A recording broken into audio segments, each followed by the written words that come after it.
Welcome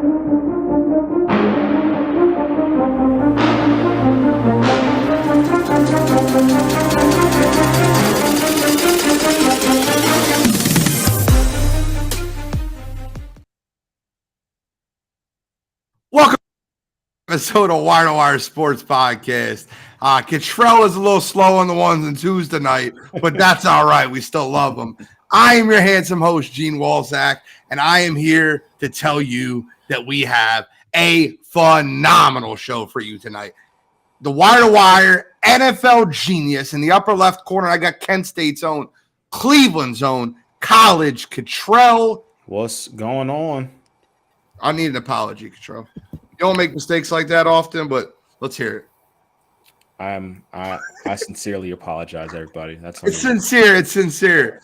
So after the sincere apology about Cottrell, we got Uncle Shally, Scholastic Shally, going into the college football season. Scholastic Shally's going nuts. What's up, Bill? Super energetic already. Look at him. Always. I pace myself. I can't come out of the gates too hot. Always. I pace myself. Well, I got a feedback, so I sincerely apologize because I was sharing the show. But we got a lot to get into tonight. We got NCAA Big 12 breakdown. We got NFL tight ends list. We're going to talk about the UFC and boxing cards.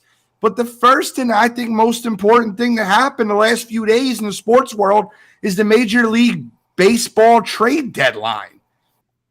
I felt like, now see, this is where I feel like we're going to get our paths crossed a little bit. So we might come out a little hot and Shally might not be pacing himself very quickly when we go over this. But winners and losers of the trade deadline. And I really want to start with you, Shally, because you're the baseball guy. Obscure Sport Network. I'm kidding. Baseball's not obscure. But what did you think, winners and losers of the MLB trade deadline? I have clear winners, clear losers, and I am going to snap on you.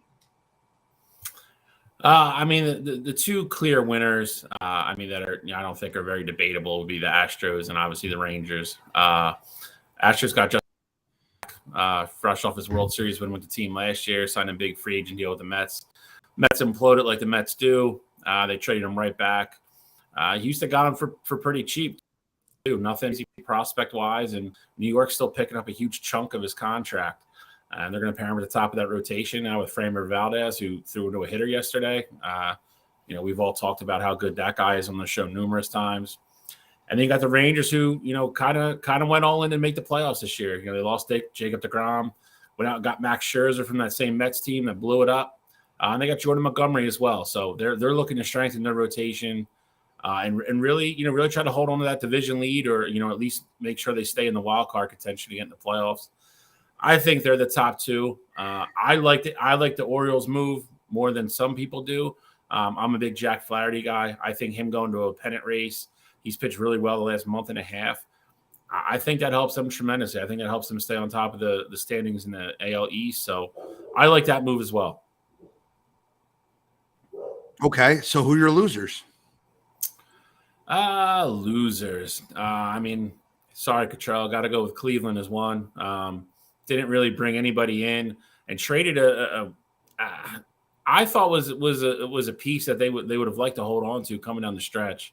You can never have enough starting pitching. I was a little confused by the Aaron Savali trade, but I was a little disappointed in the Phillies too, if I have to be honest. I know we're not catching the Atlanta Braves. Obviously, I don't think anybody is in the NL, but I don't dislike the Michael Lorenzen move. I just thought maybe they were going to be on something else, but maybe that was wishful thinking. But in my eyes, those are the two that stick out to me. So why I do agree with you that the Verlander trade only sent two prospects, neither were a pitching prospect. I do agree with you that the Houston Astros got a good deal, especially because Steve Cohen is willing to eat a lot of the money. I think that the Mets are one of the biggest winners of this trade deadline. They're out of it, right? The Mets are not doing well, and they got Max Scherzer and Justin Verlander off the books. Now, they're still paying a lot of their salary this year, which is accurate. let me explain to you why I really love what the Mets did. When the Mets traded Max Scherzer, they got two top 50 prospects in all of baseball and a third prospect that's in the top 100, including Ronald Acuna Jr.'s brother. Kid's a stud. The reason they got that prospect is because Steve Cohen, being the great owner that he is, was willing to eat Max Scherzer's money so Texas could basically get him for free. I thought that was a genius move from a team that's out of it. Now, let me just be clear. The Mets are Metting, right? They're doing exactly what the Mets do every season outside of, I don't know, the 82, 81 when they last won the World Series. But I love, if you're going to be sellers at the trade deadline, I love that they sold 2 expensive pitchers and they picked up prospects, legitimate prospects. Now, Justin Verlander, I don't think you could have paid someone to take that contract on. I really don't. He's had a couple good starts recently, but he's old as dirt. Max Scherzer's looked nothing like the Max Scherzer of old. I think that they got rid of 2 old dogs in the building and retooled their farm system and in a season when they're not going to win. If you don't think the Mets are going to go out there and spend a ton of money to try to bring in top free agents this offseason, you're not paying attention. I think they're a winner. That's where you're wrong, actually. That's not. Yeah, I was going to say their are. GM basically came out and said that they're retooling and that the team's not going to be competitive next year. They've come out and publicly announced that's one of the reasons why Scherzer greenlit the trade to get out, because they said they have no intention whatsoever of spending a lot of money next year for 2024. They are retooling for 2025. That's public knowledge. That came out yesterday. That's one of the reasons he said, okay, like I don't want to be here then. Like I'll greenlight the trade, you can trade me. Like that's why it's even more bewildering for Steve Cohen, who wants to spend all this money and start buying World Series. He spent a bunch of money for teams for his 2 top pitchers to go to other teams, and he's not spending money next year. They're retooling for 2025, and on top of that, you have Alonso coming up for a contract next year. I don't know if you re-sign him now. I mean, I don't know if he wants to be part of a rebuild. So it's very interesting what they're doing right now. They're talking about a 1-year rebuild. They're talking about retooling for 2025, just conceding 2024. I still think they go out and spend a lot of money. Steve Cohen's proven that. They're not, dude. Like this isn't like I don't want like we're like arguing about it. Like they've already confirmed what Scherzer said, saying they are not spending money next year. And I'll believe that when I see it with Steve Cohen, because I don't care what the reports say. I watched the fact that he ate a lot of that money on both those contracts to bring in prospects. So yeah, listen. If you don't believe that there'll be players to try to trade for top talent or sign top talent, you're not paying attention to Steve Cohen. Steve Cohen will spend money. If that team starts off out the gate in contention, he will buy talent. That's what he's done. In contention, I think that's a big like if. But I like what you said though, Gene. I think Steve Cohen now is realizing that he has to build the team the right way, and you do that by getting your prospects. Clearly, these splashes that the Mets have tried to get haven't worked out for him. Frankie Lindor, while he was in Cleveland, was a top 5 shortstop in baseball. He went there, really fell off the face of the earth. Javi Baez the year before. Now you brought in Verlander, Scherzer. All these things aren't working out for you, and so now you're trying to build it how a team really should be built. Now I will agree with you. I do think that if those young kids can get it rolling, I do think earlier on in the year or even at the deadline, Cohen will make a move and not be afraid to spend money or take on contracts and things like that. But I mean, I think the Mets realize that, he spent all this money and he has absolutely nothing to show for it, not even a playoff berth this season. And so, he's not going to do it again next year unless the team is in the right spot. My biggest loser of the entire trade deadline is the Angels. I cannot believe. Listen, say what you want. The Los Angeles Angels of Anaheim, you got to be kidding me right now. Trout's dead. He's done. Stop lying to yourself. Guys, I've been telling you for 2 years. His back is a problem. He's done. You got Shohei Ohtani. He's not even out with a hurt back. He's had a hurt back for a year and a half at this point. He hurt his wrist is hurt now, and his back's been hurt for a year and a half. Okay, so it's not his back now. That's all I'm saying. He's on the DL with a hurt wrist, not a back. Oh, okay, and you have one of the top players in all of baseball, in Shohei Ohtani, who's leaving you this offseason. He's gone, and you did nothing. You didn't get anything back for him. You could have brought in one of the biggest hauls in baseball history for a rental, and he's gone. He's done. They literally brought in, they gave away more prospects. The Angels are going to be the worst team in baseball in 2 years. The worst team in baseball. They have the worst contracts, and they have Shohei about to leave and Mike Trout on the DL again this year. And Rendon been on the DL for the entire stint that he's been in Los Angeles. It's a joke. Los Angeles is a joke. So, while, I mean, of course, you would have loved to see the Angels get something for Ohtani.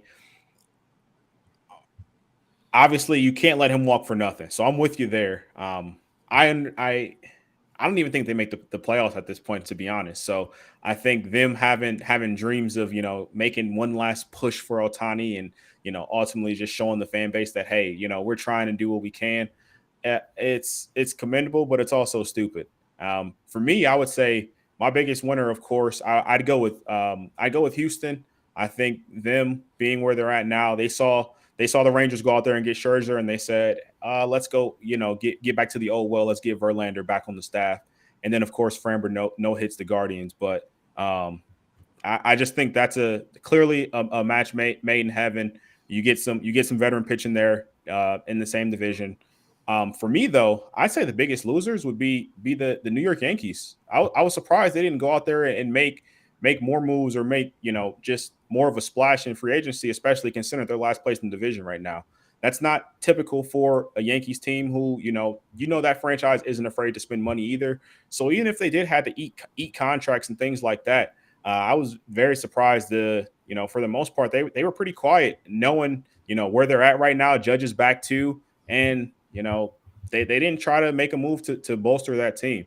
And Shiley, just your comment earlier about the Guardians, they are losers as well, but not because they traded Cifali. I mean, they brought back Noah Syndergaard. So, I mean, you just throw an extra piece in that rotation anyway. So I don't think you lose too much there. But they didn't go out there and get any hitting. And clearly, after the performance last night, hitting's been the problem with the Guardians all season. So I do agree Guardians are losers as well, but not because of losing Cifali. The Yankees thing isn't surprising me, and I'll tell you why. It's a reality that nobody that's a fan of the Yankees wants to admit. Anybody that's worth a damn on that team, they're not going to trade. And all these other pieces that they think they could get rid of and all these inflated contracts nobody wants. So the only way they were getting people was to give up good prospects. I know they were in on Dylan Cease. The asking price for him was through the roof. And the Yankees, I think the Yankees at some point have to look in the mirror and realize what they are. Again, we've said it for 3 years running now. They simply don't have enough pitching. They have Garrett Cole and then a bunch of bums. It's not going to get it done in that division. It's just not going to happen. And then you factor on top of that this year with the Orioles being surprising and a year ahead of schedule where everybody thought they were going to be. That team needs a major overhaul. You need to keep Judge, and you need to get rid of damn near everybody else on that roster. That's going to take a lot of time. There's a lot of guys that are making a lot of money on that team that are nowhere near performing to the level of their contracts. The Yankee situation going into the offseason is going to be very interesting. I know not all the Yankees fans are going to start screaming Shohei, blah, blah, blah. It's fine. Shohei's not going to save that team. He won't. He'll make them a little bit better, but with the rest of the holes you have in that roster, it's not a playoff team. Because Baltimore is going to be even better next year. The Blue Jays will still be there. Tampa Bay will start the year healthy with their rotation. They'll be just as good. They'll have Glass now back to full strength. A full year removed from Tommy John. That team's not going anywhere. The Yankees need a lot of help and a lot of work, and it's a lot. And everybody but the Yankee delusional fans will admit that. What do you think about the Phillies bringing in Rodolfo? They sent Bailey Falter, who's nothing. Castro's only 24 years old. You listen to the Phillies organization, they think Rodolfo can be an everyday player. Not for them. They think he'll definitely be a transition player, but they're very happy with that trade trade deadline move with the Pirates. Yeah, I mean, you have to look at it this way. Bailey Falter was not going to factor into this rotation anywhere in the near future. Especially adding Michael Lorenzen. He's definitely not touching the field anymore. Correct. You have Michael Lorenzen here. You're obviously not going to have Painter next year like you thought, but you're probably going to have Abel. You still have Wheeler. You still have Suarez. He just wasn't going to. He just had nowhere to go here. So I mean, you do the kid a solid. You trade him. You bring in somebody like you said that maybe helps you in the short term. Probably doesn't factor into your long term plans, but he's a transition player that you could probably trade down the road for another piece for something else. Maybe next year in the offseason, kind of like they did with Pache, who was actually playing well here until he got hurt. So I think it's a good move because you're replacing Josh Harrison, who was getting innings played. He was getting games and not doing absolutely anything. So you might get something out of that utility infielder. Correct. In the short term, you might. And if you do, great. If not, it doesn't hurt you. You gave up something. You gave up somebody who was not factoring into your playoff run or anything like that. So the Lorenzen trade I actually like, and I'll tell you why. I'm not a huge fan of 6-man rotations, but that being said, I think anybody that watched the World Series last year could tell that Aaron Nola and Zach Wheeler were just out of gas, and that I think factors in, gives them all an extra off day in between every start, and it allows them to be a little bit more fresh for the long run. So I'm not against it at all. I kind of like it. He's pitched very well for a really bad team in the Central, sub-4 ERA. I think he steals us a couple wins down the stretch, and we didn't really give up anything to get him. So I'm okay with it. I think it's a smart move by Dave. I know he was in on, the rumors are anyway, that he was making phone calls trying to pull off something big, but apparently this offseason, I think you saw it, minus Max and Verlander, and I think they were unique situations. Anybody who was young and still had a bunch of team control left on their contracts, the asking prices were through the roof this year. So you don't think they'll move Chris Sanchez to the bullpen? No, I mean, they pretty much said that they're going to go with a 6-man until at least the next off day. Yeah. Once they get to that, then I think they might make the decision. I don't know if it's Sanchez though, man. I mean, the kid's pitched lights out his last 4 starts. If he keeps throwing like that, and he's a lefty, because we're already right-hand dominant in our rotation as it is, I don't know if he's the odd man out. I don't know. I think Sanchez is the odd man out. You're not. Taijuan Walker's pitching too well. Ranger Suarez has too good of stuff, and Aaron Nola and Zach Wheeler have too much invested in them. I mean, Wheeler, yes. I mean, I don't know if you could say that with Nola. I mean, but you're not going to sit Aaron Nola down the stretch. The goal is to make the playoffs, man. If one guy's going out and giving you 6-7 innings and 1 earned, 2 earned runs every game, and the other guy's giving you 5-6 innings and 5 earned runs, you got to pitch the guy that's going to give you a chance to win. I mean, they're not obligated to Aaron Nola past this season, and I get it. And I don't disagree with you to some aspect. He's been the one here forever. I get it, but is it worth not making the playoffs over? The answer to that is no. Okay. Katron, any thoughts on the trade deadline? Anything you want to add? I mean, I think the one player that I was kind of surprised that you didn't see get moved was Tim Anderson Jr. I thought that Tim Anderson being a piece on that White Sox team, he's not going to be with the team next year anyway. And them being so far out of it, I thought there would be a team that tries to get that caliber player into their lineup. Now, I don't know if it was a lack of interest or if it was just, Tim Anderson was like, hey, I want to just ride it out and go about it that way. But I was definitely expecting to see more White Sox, Tim Anderson specifically, but I was expecting to see more White Sox get shipped this deadline. So I give you a little tidbit on that one. So what happened with Tim Anderson was originally he said if you could trade me into a contender, he would go. Chicago came out early today and said everybody was tradable, including Dylan Cease minus Robert. They said they weren't trading him. They wanted the moon and then some for Dylan Cease, which I understand because he's got 2 full years left on his contract, and then a year arbitration. So you're getting him for 3 years. They got greedy with Toronto is what I've read a couple places. When Bo Bichette went down, there was obviously an immediate need for a shortstop, and apparently they tried to bend Toronto over the barrel because Toronto called about Tim Anderson. That backfired in their face. They went and got Paul DeJong from St. Louis, which I think is actually a very smart move. It's a very good placeholder move till Bo's back and healthy. That's why Tim Anderson didn't get moved. I think at the end of the day, he'll be happy to just play out his contract. He's been very loyal to that organization. I think you'll see him sign somewhere else next year. But I think there was probably in the morning, I think there was a good chance he got moved, and then Chicago got greedy and Toronto just moved on and made the deal that made sense for them. A couple comments I want to read from the Sports Empire Network chat because John Suggs says Mets are paying $130 million for players not even on the team. They are a joke.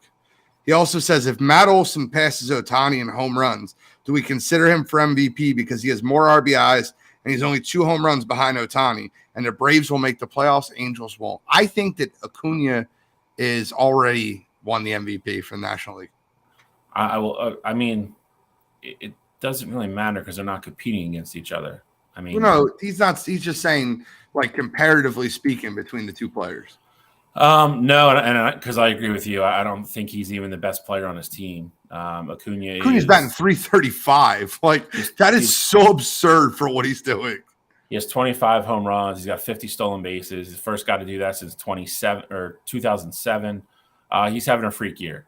He's going to be on the best team that almost automatically leads to MVP stuff. So he's been the best player consistently this year. I'd be shocked if it's not Ronald Acuna Jr. if he stays healthy the rest of the year. Matt Olson has a ton of power numbers, though. 37 home runs, 91 RBIs. He leads Major League Baseball in RBIs. But Ronald Acuna Jr. is 141 hits. He's number 3 in Major League Baseball behind only Luis Arraez, who's, by the way, that guy does not get out. He's batting .381. And it's funny to say that he's fallen off a little bit. Yep. So he didn't fall first to Phillies. I'll tell you that. The guy was on base every friggin' at bat. No, he did not. Appreciate it. Oh. All right. Any final trade deadline comments? Because I want to get in some of these fights. No, I think overall it was a good trade deadline. I think some of the big names we expected to move didn't. Uneventful. Uneventful is probably a good word for it. I think you'll see a lot of crazy stuff at the winter meetings this year, though. I think to Gene's point about the Angels, I think they have to try to free up money to keep Ohtani. I think there's one easy way to do that, and I think it comes to fruition this year. They can't. If Ohtani gets what everybody thinks he's getting, they can't be damn near $1 billion invested into 2 players. It's just not going to happen. So I'll be curious to see what happens with Trout in the offseason, obviously with who Ohtani ends up playing for. And then I think there's other big pieces that can move in the winter. So one good thing about baseball that I do like, they do have that period in the winter, in the winter meetings, and stuff always comes out of it and trades do happen. So or you get leaked free agency signings. So that is the one thing it's not really like an official free agency beginning. So I do like that about baseball, but see how everybody plays down the stretch now. Everybody's set and locked in, so it'll be now you just sit back and enjoy baseball. Yeah, but you still do have your fake trade deadline that can still take place. You have waivers, but the odds of somebody clearing waivers. Yeah, it's not going to happen. Last one I could think of was Donaldson. And he was late. yeah. This was like 5 years. Donaldson 5 years ago was still playable. Yeah, he still was. That wasn't prime Donaldson still, and he's a jerk off. So a lot of teams don't want to bring him in the locker room. He's a piece of shit. I can't stand him. We got to get into these fights, man. Trade deadline. We'll talk about baseball more. These fights. So let's talk about the boxing match first. Terrence Crawford brutalized Errol Spence in that match. The first round was competitive, and I wouldn't even concede that to Spence. Everybody else conceded that to Spence. I thought it was close, right? Like it was close. You could have given it to Spence. You could have given it to Crawford. The rest of the fight. What? 2 judges gave it to Spence. The other one gave it to Crawford. The rest of the fight was an absolute masterclass.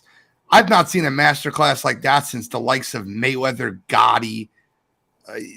There's so many fights you could look at. Big fights that just got hyped up that were supposed to be very close fights.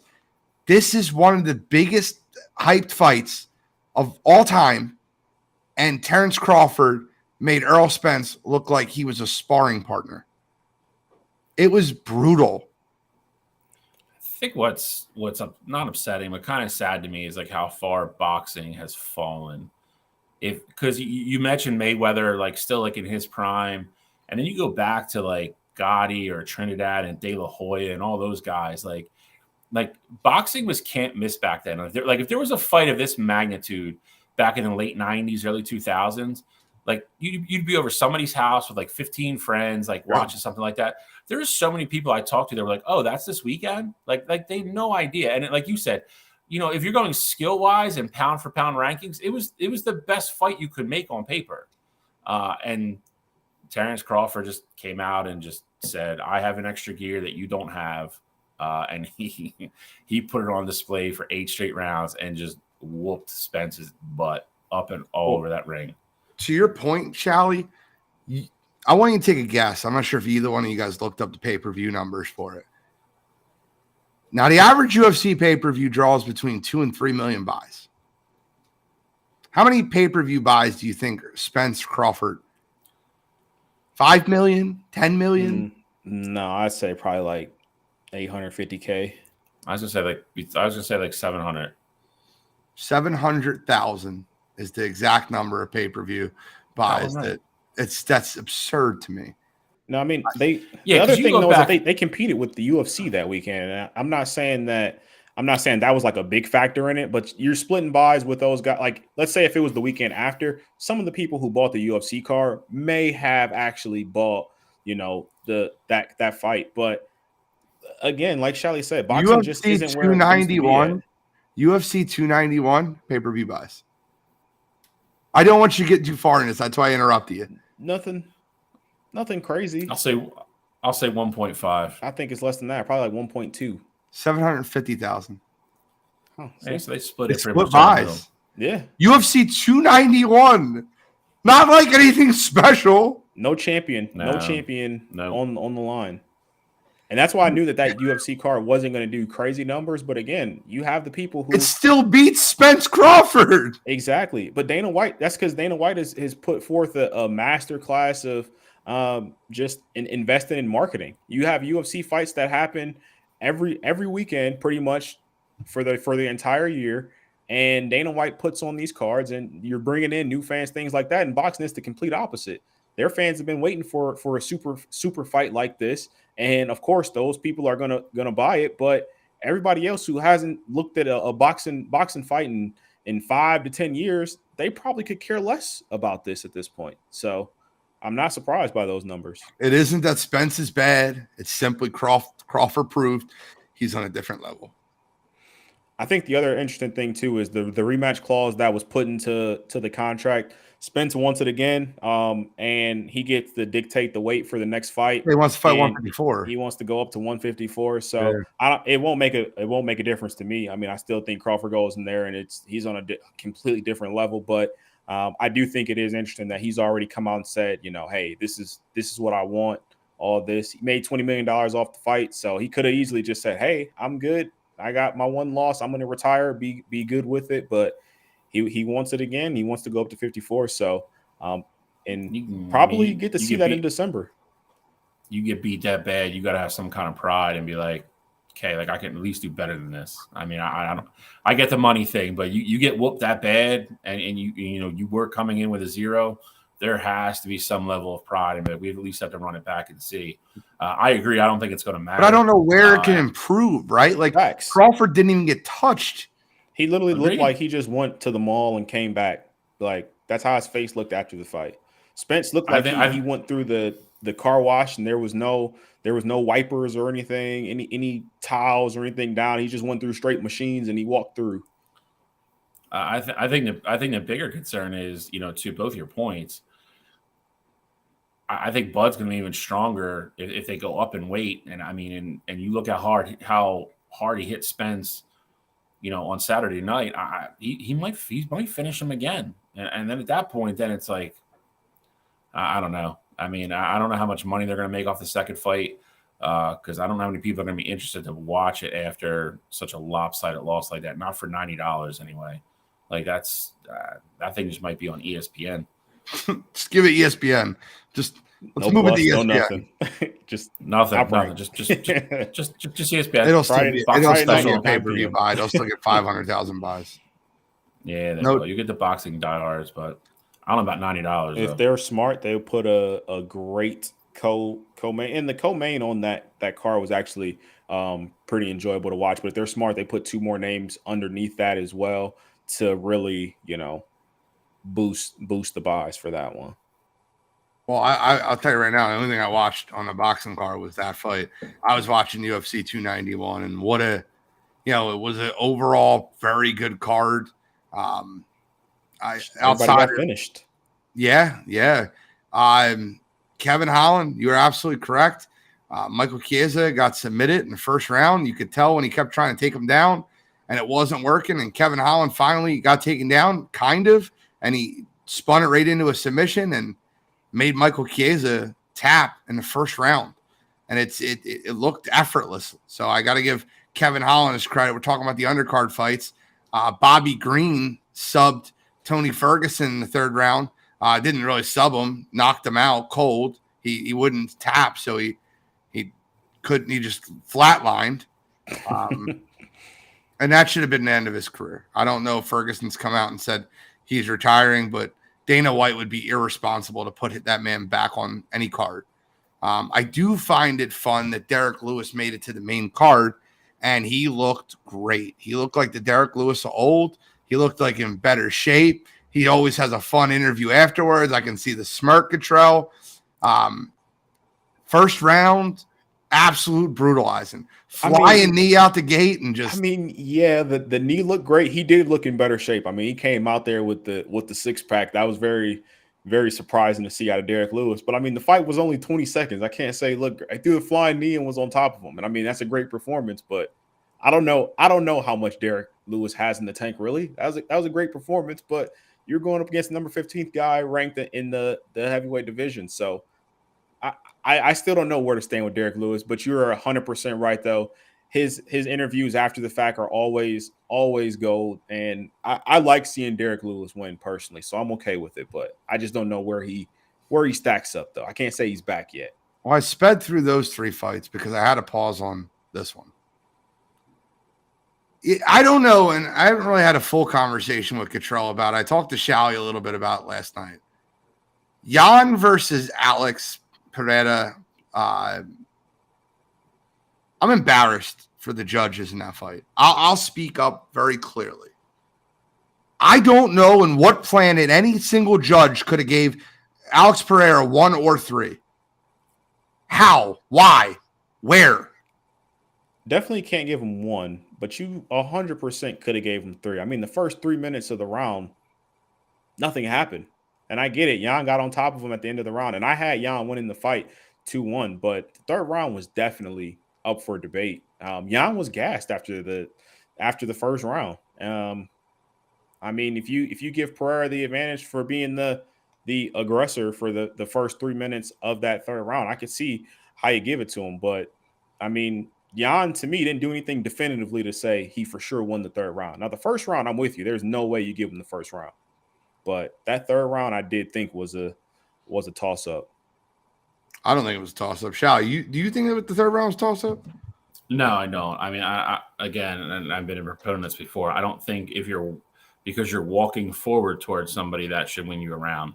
I do agree the first 3 minutes were very, blasé and not too much happened. But if you're going to go by what actually transpired in the last 2 minutes of the round, and octagon control, if you want to use that excuse for Pereira, then again, at the end of the fight, Jan was on top of him. Jan had control and was in the dominant position. So I don't know how you don't reward him there. I think it was crap. I think it was, I don't like putting on the tinfoil hat. I don't like doing all that stuff because, I want to believe that these fights are judged on merit and the winners are, scored and announced that way. But, I think Alex Pereira is a way more marketable fighter than Jan is. And, I hate to say that factors in, but maybe it did. You never know with what's going on behind the scenes. But we've seen so many bad decisions the last 12 months in the UFC. It just doesn't surprise me anymore. This probably isn't the most egregious one by any means, but it's up there. It's bad. I think if you put if you had any kind of, casual or even somebody who doesn't have any experience watching UFC and they watch that fight, I think they would tell you that, that Jan won the fight. And I agree with it. I told you last night, I thought, the same thing you did. I thought he won rounds 1 and 3, and I thought he was definitively the winner. You could tell he was pissed off as soon as they read it. Like he yanked his hand out of the ref's hand and walked out. It sucks. I mean, and people go, don't leave in the judge's hands, but while I agree with that, at the same time, it's a lot harder said than done. So you also have to be able to rely on a fair and, fair judging system that if you check off the components and, you win in the components that are supposed to be deciding these fights, then you should win the fight. It's also that simple. We've said it before. We've all said it. We've all agreed. I think the UFC has a judge problem. I do. And it's become rampant no matter where they are. I mean, they were in Utah this week. It's happened numerous times in Vegas. They have to address it. I know Dana bashes people in press conferences, but that really doesn't. It's a soundbite. It doesn't really help the situation. Completely agree with you. I think that Jan won the fight. I think Jan definitely destroyed him in round 1. When we go into round 2, Alex Pereira dominated the round, won round 2. In round 3, it was close on the stand-up. Yes, Alex probably landed a couple more punches in the stand-up, but Jan took him down, controlled him on the ground, and I felt like that did enough to win the round. I don't think it was the most egregious decision in UFC history, but I will say that I thought it was very clear. I was very shocked when they announced it was a split decision, and then even more shocked when they announced it went to Alex Pereira. Now, you talk about the tinfoil hat. That's definitely the right move for the UFC. If it was close, it's the right move to have Alex win that fight. Like if you were picking who would be better to win for the UFC, it's 100% Alex. Yeah, I mean, you can market a Pereira and Yuri fight for the vacant belt a lot better. And I'd be curious to see. I know they just announced another light heavyweight fight coming up here. Of course, that one won't be for the vacant belt, but I'd be curious to see how long they put Pereira on the shelf for. If they try to push it to the end of the year and see if Yuri can come back, or if they just have Pereira fight. For argument's sake, I say a nobody, because that light heavyweight division is pretty weak at this point, just so that you can get the gold on somebody. And Pereira is a guy that you can market. I mean, he beat Izzy. Clearly, he's not going to be the face of your franchise or anything like that, but Pereira is a guy that people know, and he's a household name now after that Izzy win. So I'd be curious to see how they go about Pereira and his upcoming fight. Let's talk about the fight tonight, fight of the evening. Dustin Poirier, Justin Gaethje. The Kamaru Usman knockout kick. I'll tell you right now, it was almost a replica. Justin Gaethje caught him flush. Perfect. Right across the side of the head. Dustin said he didn't see it coming. He said he woke up and decided in the ring and realized that something bad happened. Did you guys listen to Dustin's press conference afterwards where he said he didn't see it coming, and he said that he woke up in the middle of the ring and he was grabbing Herb Dean's leg. Now, I will say this. Herb Dean put a pretty strong people's elbow down. Yeah, came in hot. Came in real hot. I love Dustin Poirier's press conference, if I'm being honest. I liked everything he said. Again, I think that's a guy that, he might not be anybody's favorite fighter. I mean, I'm sure he is some people's favorite fighter, but I think he's a guy that everybody likes. I mean, he's never in a boring fight ever. No. Again, I mean, I don't think any of us picked at the end of the second round, as sure as hell not by, leg kick to the side of the head, but you put two good guys in there, and the guys that that are going to prepare like that, and they see the littlest thing, and they see it, actually in a live fight, situation, they go for it. That's obviously something they practiced in camp and something they thought they could, that they could utilize in the fight. And, he went out and executed a game plan and landed the kick. Like you said, I mean, it was flush as flush can be. I mean, he got his arm up there a little bit, but it didn't stop it. I mean, that was shin bone to the side of the head, and that was a wrap. Then he got, like you said, he got people's elbowed on top of that for, as a consolation prize. But I just wanted to hear the ref go 1, 2, 3 after that people's elbow. But that'd been funny. My man Manny Fresh, franchise in the chat, said Justin had him down for 2 to 3 minutes. Dustin Poirier's press conference afterwards was perfect. It was. I won in life. I'm not supposed to be here. He's like, it's fighting. You get caught sometimes. And I feel good. I feel great. I had a great, no excuses. I loved every minute of it. And good for Justin Gaethje. What was his quote when he said, I can't, it's like on the tip of my tongue and I can't think now.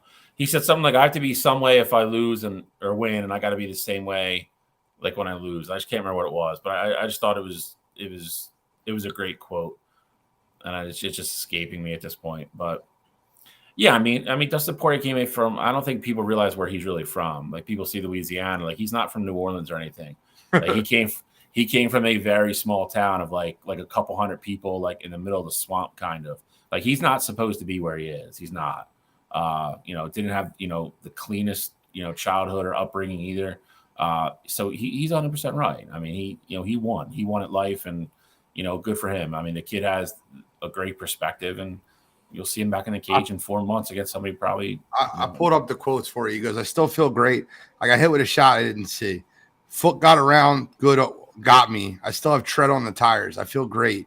The easiest weight cut of my life. You do all this work and nothing's guaranteed. I'm happy. My life is good. I've won in life. Where I come from, I've already won. And he said, I can compete with these young guys in the gym, but what am I fighting for? I want it to be for something. If it's just for another fight, no. On the thoughts of him retiring. I'm not gonna lie to you, there's really nothing left else for him to do. I know in the post-fight presser, they kind of teased the idea of him fighting Beneil, and I believe he had said that he wasn't interested in doing that because that didn't move the needle.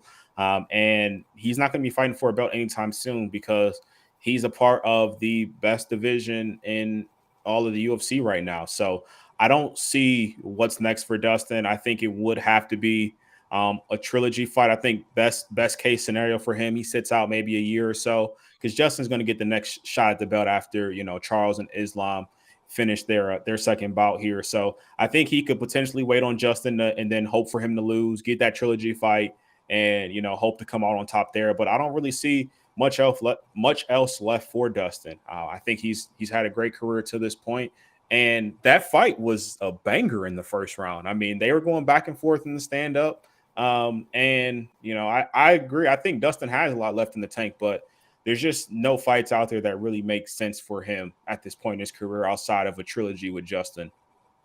The one thing I will say is Conor McGregor needs to shut up. Him being on Twitter, calling out Justin Gaethje after the fight.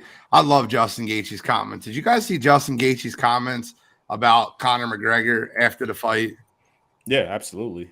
Oh, man. I love those comments, bro. He literally put Conor McGregor right in this place. I'm going to pull those up for you guys real quick before we move on to football. But Conor McGregor responds to Justin Gaethje responds to, I'm not going to fight someone on steroids. I think he's turned me down 6 times, and you usually have to lose to fight him. So I don't know what's going on. I love those comments. They were direct. They were awesome. I loved every minute of it. Yeah, I mean, listen, Conor's entertaining and he's a lot of things, but I mean, at this point, I mean, from where he was to where he is now, it's been a long fall. I mean, I don't know if the guy really has. I think he likes to go on Twitter because everybody waits for it, like they know it's coming, and then everybody jumps on it. And it's sound bites and it's everything else, but I don't know how serious he really is about fighting again. It doesn't even sound like he's going to fight Chandler. Like he's not even in the USADA pool yet, so that's a minimum of 6 months before he could even fight Chandler. I think he just, throws stuff at the wall and sees what sticks. And, good for Gaethje. Gaethje just won the fight, and he wasn't going to really, play into the whole thing. Like you said, I tried to fight him before. Dude turned the fight down, and he want to fight me, And then I think he made the other one, too, that if he said, if Conor is on steroids, I'll fight him as long as I could take them, too, which I thought was hilarious, in the same breath as the other things he said. So, I mean, listen, it was a good night for Justin Gaethje. Congrats to him. And, if I'm him, I'm not getting caught up in the Conor stuff or anything like that. I mean, this is his title shot. He's got to sit there and just wait for the winner of Charles and Islam and, take a shot there and see what happens. Okay. Well, gentlemen, I'm going to leave it up to you two because I know where I want to go here, but I'm going to leave it up to you two because we got a lot of people in the chat right now. Chat, come in, chat. Chat, come in quick, chat. Give me some likes. Give me some comments. Would you prefer us to go over the Big 12 next, or do you want to see the tight ends list? Big 12 predictions or the tight ends list? What do you guys? You know what I want to do tight ends. I can't wait to get in the damn list. I love doing the damn list. I love talking about damn lists, and we're finally into skill position players. But the Big 12 is very interesting, and I have clear-cut interest. Oh, franchise in their tight ends list for sure. Anybody else in the comments? Hop in the comments. What do you got? Tight ends list, Chris Olmstead. I will say real quick while we're waiting for the rest of these responses here. The most interesting part about Gaethje utilizing that head kick is that he's in the same camp with Kamaru Usman. And so, of course, they've probably ran that kick back 1,000,005 times. And so Gaethje was like, that looked pretty cool. I'm going to try and utilize that in the fight. And then ultimately, Kamaru was in there celebrating with him. And they're showing the replay of Kamaru getting his lights knocked out and losing the belt 100 times. So that was it was almost picture perfect. So right now we got 6-1 tight ends between the two chats. We got to do tight ends. Go tight ends. All right. Kamaru got emotional when it was over. Look, I'll tell you right now. Right after he landed the head kick, like he got emotional. Like he was happy. Love it. Let's get into tight ends. I can't wait. Guys, the list is out. The lists are out. Now, let me remind everybody at home. This is a projections list for 2023. We do not talk about these lists beforehand. We do not have information of who is going to have who on their list. I will give you a preview, though, because the list is out there. I do not have Darren Waller on my list because he's a quitter with a bad quarterback. That's why I don't have him on my list. Say whatever you want. That man quit on the Raiders. He quit on in a playoff game versus Cincinnati Bengals, and then he quit on them last season. I will not put that quitter on my list. He's Kenny Golladay 2.0. I don't care how high you guys have him on your list. I think Darren Waller's a goddamn quitter. I'm going to say that shit now. Next, I want to give a preview for my list. I want it so, and I envy Cottrell. Cottrell, I envy you, sir. I want it so badly to put Dalton Kincaid on this list. Oh, wow. I like that. Did you just add that? I did. Little ticker action. I love it. This is a projections list. It is okay to disagree, but if you disagree, we need to see your list. We need to see your top 10. Let's get started, and I love your number 10. It's got me fired up already. So number 10 for me is Evan Ingram of the Jacksonville Jaguars. Funny enough, we did this list last year. I was the only one to have Evan Ingram on the list, and I fully expected, Evan to go to that Jacksonville scheme and be with Doug Peterson, who loves to utilize tight ends, to have a great year. Now, and we saw that he had a career year last year with Trevor Lawrence throwing him the rock. I do think this upcoming year, his numbers do drop a little bit because they added a weapon in Calvin Ridley. So I think that takes a little bit of the numbers away from him. But again, the way Doug Peterson loves to utilize that tight end position and the way that Trevor Lawrence can, throw him the ball. And I do think now, especially having Calvin Ridley on the opposite side of a guy like Christian Kirk will open up a little bit more across the middle for Evan. I think he's going to have another great year. So that's why he's coming in at number 10 for me. John Suggs already in the comments. How the hell does Shally not have Njoku? I love it, John. So show me your list. Yeah, show me your list. That's what we say. Show me your list. Show me the money. So, but before Shally goes, you brought up last year's list, and I always have it ready. And I'm not gonna lie to you, bro. Outside of quitter Darren Waller, who will never be on my list again, I nailed my damn list. Travis Kelce. Mark Andrews, George Kittle, Kyle Pitts. All right, that's a mistake. Got it. Darren Waller. All right. TJ Hawkinson, Dalton Schultz, Dallas Goedert, Dawson Knox, Hayden Hurst, Pat Freiermuth. That's a damn good list. Facts. That's a damn good list. I didn't have Freiermuth last year, so they good. All right, Shally, give me your number 10, and I love your number 10. I love Shally's number 10. Love him. I got number 10. I got Dalton Schultz from now the Houston Texans, ex-Dallas Cowboy. But we say it all the time. It's one of those cliches, but it's true. Young rookie QB, who is their best friend? Tight end all the time. Guys capable of catching 50 to 60 balls. CJ Stroud is going to start for the Houston Texans this year. Start as a true rookie.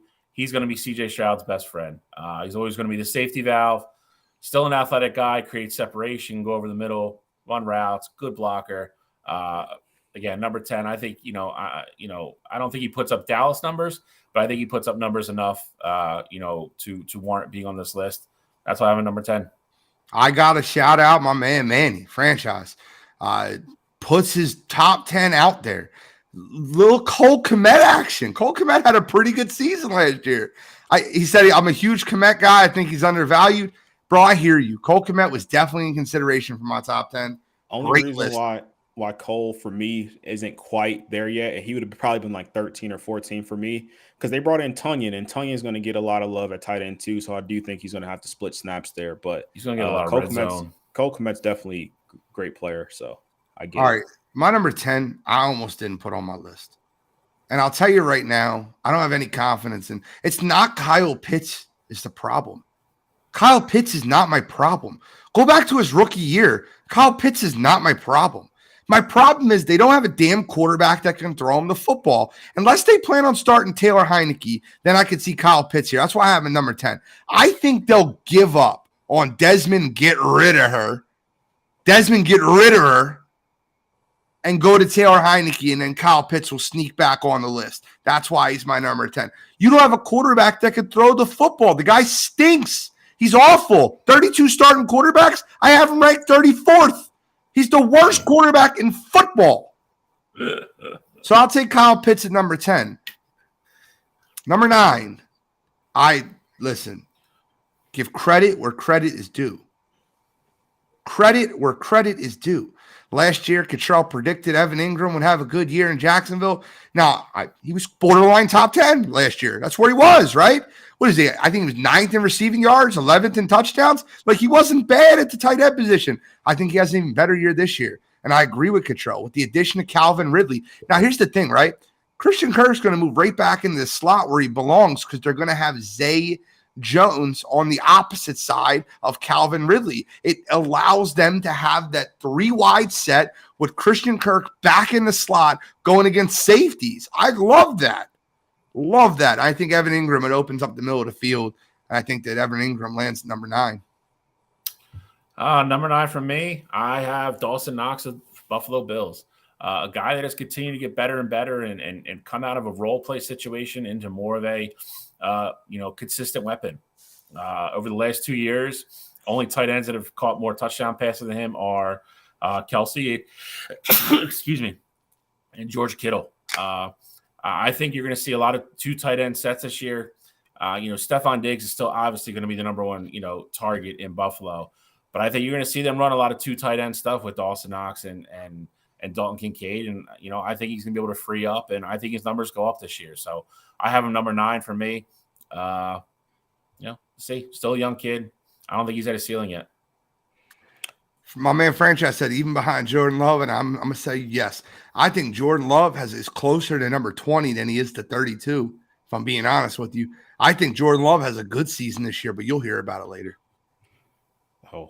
I hope not too much later. I hope you're not talking like 3 or 4 weeks later. Oh, no. Okay. He's not cracking my top. Yo, my top 10 is sacred, bro. My top 10 is sacred. Hey, you said you'll see, down the line. I just wanted to make sure we weren't pushing that territory. But number 9 for me is the opposite tight end in Buffalo, and that's Dalton Kincaid. I think Dalton Kincaid being drafted to Buffalo where he was, early 2nd round, I think they're going to really be able to utilize him, not just as your prototypical tight end, but he's a smaller tight end. So I think they're going to be sets where, a traditional 3-receiver set, you may see Dalton Kincaid lined up out wide and things like that. I mean, he does have that smaller frame. And while he was at Utah, I mean, they utilized him pretty much all over the field. I think Dalton Kincaid is a great athlete, and he has great hands. And the thing about him is that he's tough. So I don't think, him going to Buffalo, being in that cold environment towards the end of the season will really phase him. I think he's going to go in there, and, obviously they have Diggs and Davis, but I think he can go in there and provide a different element than what Dawson Knox can. You don't throw Dawson Knox out there to go beat, one-on-one, like a linebacker or anything like that. You put him out there because scheme-wise he knows where to go, and, he has reliable hands, and you can throw it over the top to him, things like that. Dalton Kincaid can get moved all over, and so I think Buffalo really utilizes him this upcoming year. Number 8 for me, I do have Kyle Pitts. Again, Kyle Pitts, he came in at number 8, and he is a guy who, same as Gene, I almost didn't want to put on my list. I do think Desmond Ridder is going to struggle again this upcoming year in Atlanta, but I think Kyle Pitts is too talented. And when you have all that talent, I think as much as Ridder struggles, I think he's just going to be like, well, Kyle Pitts is up down there somewhere, and he's going to throw him the ball, and that's ultimately how Kyle Pitts is going to eat. The other thing that's nice about Pitts is that he's such a great athlete that he will have plays designed for him, whether it be tight end screens or just different route concepts that Ridder just won't be able to miss. So I think Pitts will have a much better season this year than he did last year, and so comes in at number 8 for me. Real quick, before you go, Shally, I need to read out some of John Suggs' comments on Sports Empire side. He says, Taysom Hill, Dawson Knox could be honorable mention. Can't forget Gerald Everett. And he also says, Gene is saying Jordan Love will get around 8 wins. Yeah, that's about right. About 8 wins. Not arguing there. John also says Cottrell doesn't have Dalton Schultz. He was ranked 4th in touchdowns and 5th in receiving first downs last year.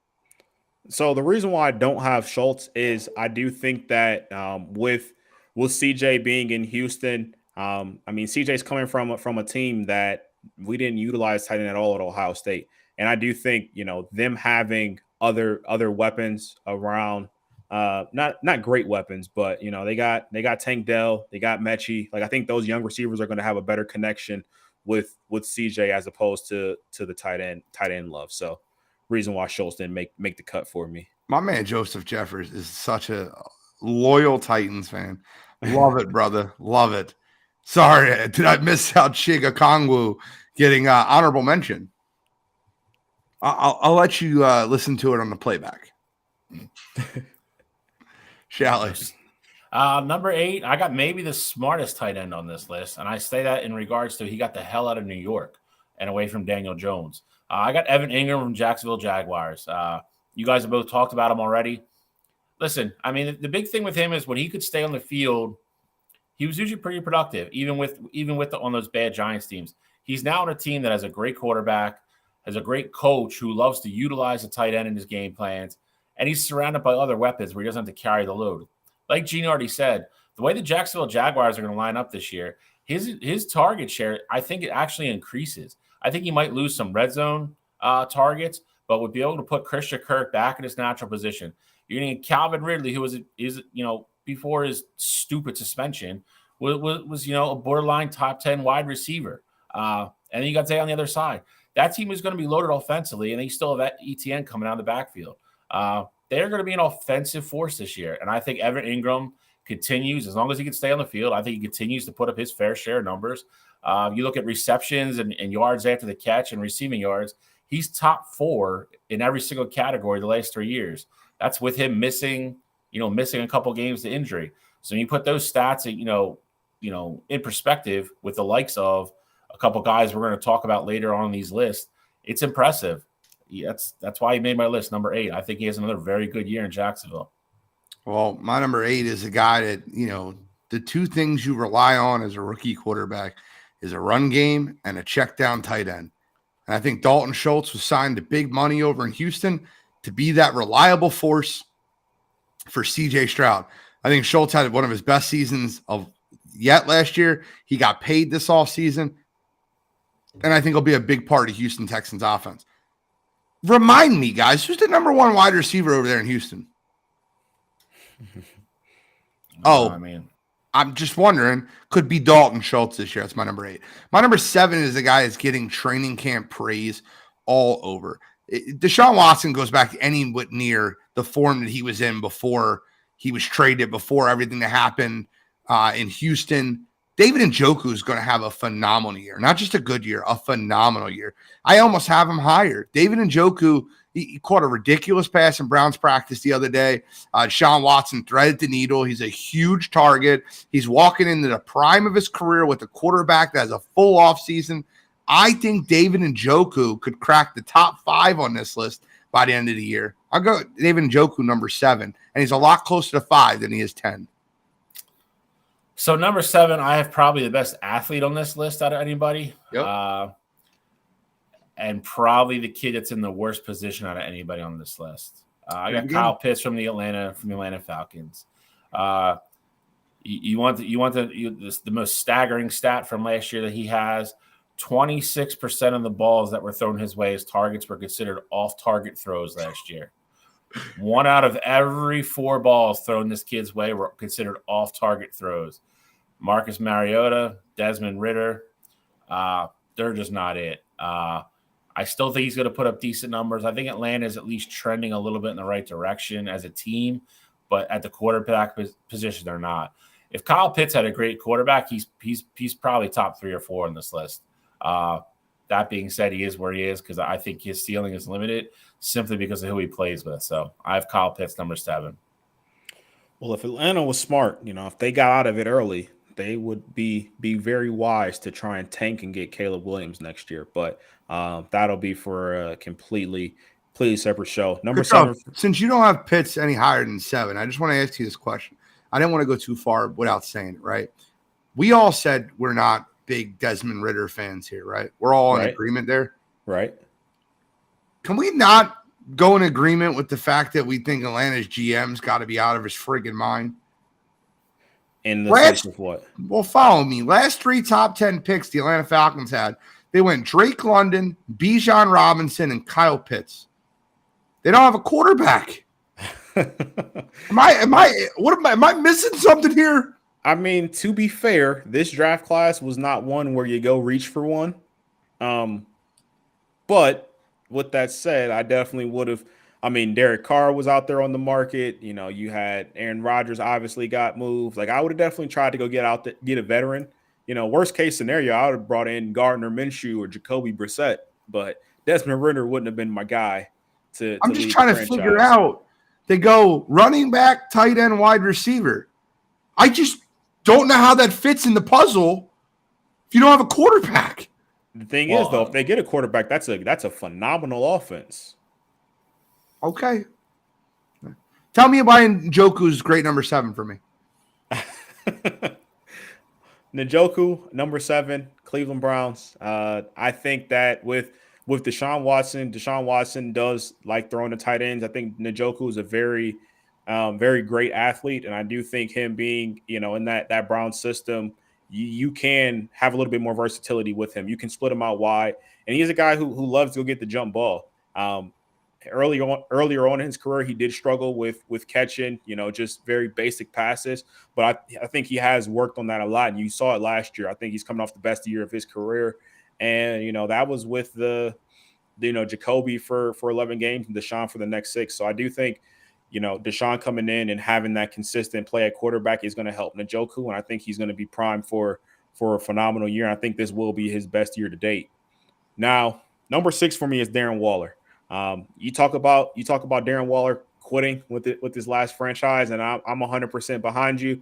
But the fact of the matter is Darren Waller is by far the best receiver and or tight end on that New York Giants team. I think Daniel Jones is going to consistently find ways to throw him the ball. And I also believe that, Brian Dable is smart enough to find different creative ways to get Darren Waller the ball. When Darren Waller is out there on the field, he's a physical specimen, and he's one of the better athletes that are going to be on the field. So I do think Darren Waller finds his way on this top 10 list because Daniel Jones will be, targeting him more than anybody else on that roster. I agree with Cottrell. I mean, I think the biggest thing, Darren Waller's got to do is stay on the field. He's missed 14 games over the last 2 seasons. When he is on the field, he's productive. Since 2019, he is third in reception and receiving yards amongst all tight ends. And he's got 12 100-yard games since 2019. The only person that's got more than him is Travis Kelce. Guy's a mismatch nightmare for defensive coordinators when he's healthy. And I agree with Cottrell. I think he's going to end up being, Daniel Jones is probably number one target. So I think that alone, I think will help him, get the numbers he needs to justify being on this list. That's why I have him in the middle of it. I have him number 6. I just want to answer Adam Hurley's question. He might have missed the beginning of the show. Well, yeah, we do talk boxing. We talked about the Earl Spence Bud Crawford fight. Appreciate you tuning in. Just if you want to download us on Spotify, it'll be there later tonight or tomorrow morning. You can catch our segment there. Appreciate it, Adam. Now, you guys just both talked about Darren Waller. I'm going to tell you right now, the best catcher of the football in the city for the New York Giants is Jalen Hyatt. Jalen Hyatt's going to be the guy, if anybody, that you want to have that'll actually catch the football. And then Kyle said, no Gesicki or Henry. I actually think Gesicki has a pretty good year over there. I really believe that. I'm just being honest with you. But everything, all his numbers tanked last year. Yeah, they don't. With Waddle and what's his face on that team? Cheetah. I was a Gesicki guy for a long time. His target share, his receptions, everything went down. Mike McDonald doesn't really run a lot of sets for the tight ends. I think he's a good player. I think he's in a bad situation now because he's more of kind of like a offline tight end anyway, more of like kind of like a slot tight end guy. So they just don't utilize him there with what they have on the outside now. Well, he's a Patriot now, so I mean, it's still a bad situation because he's got Mac throwing him the ball, but it's even worse. If you eliminate the last week of the season where Freiermuth left the game early versus Cleveland, eliminate that game.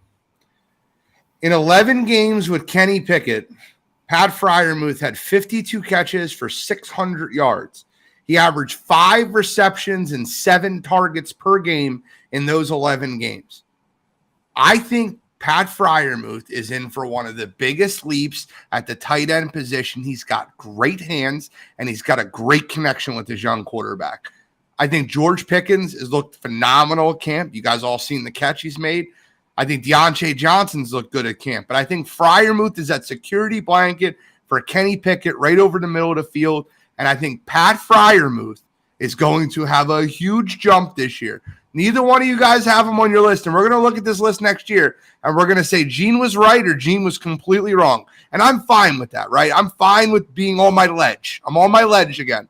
But I love Freiermuth at number 6. Number 5 is a guy that sits in Minnesota that had a phenomenal back half of the season. I was actually tempted to put him number 4. Little homerism. But TJ Hawkinson was incredible for the Minnesota Vikings last year. When he left Detroit, went to Minnesota, he had a 10 reception game. He had 2 touchdown games for Minnesota. I think TJ Hawkinson is walking into the prime of his career, and Kirk Cousins has all the weapons he needs. You got Justin Jefferson on one side. You got my man Hawkinson on the other. And I won't talk about speed racer Jordan Addison today, but he's got weapons, and I think TJ Hawkinson's going to be the reception guy that takes a lot of those catches away that Adam Thielen had last year. So I got Hawkinson number 5. I'm going to echo a lot of what Gene said. You got a 25-year-old tight end who went from Detroit into an even better situation, just entering the prime of his career. And last year he set career highs for both receptions and receiving yards.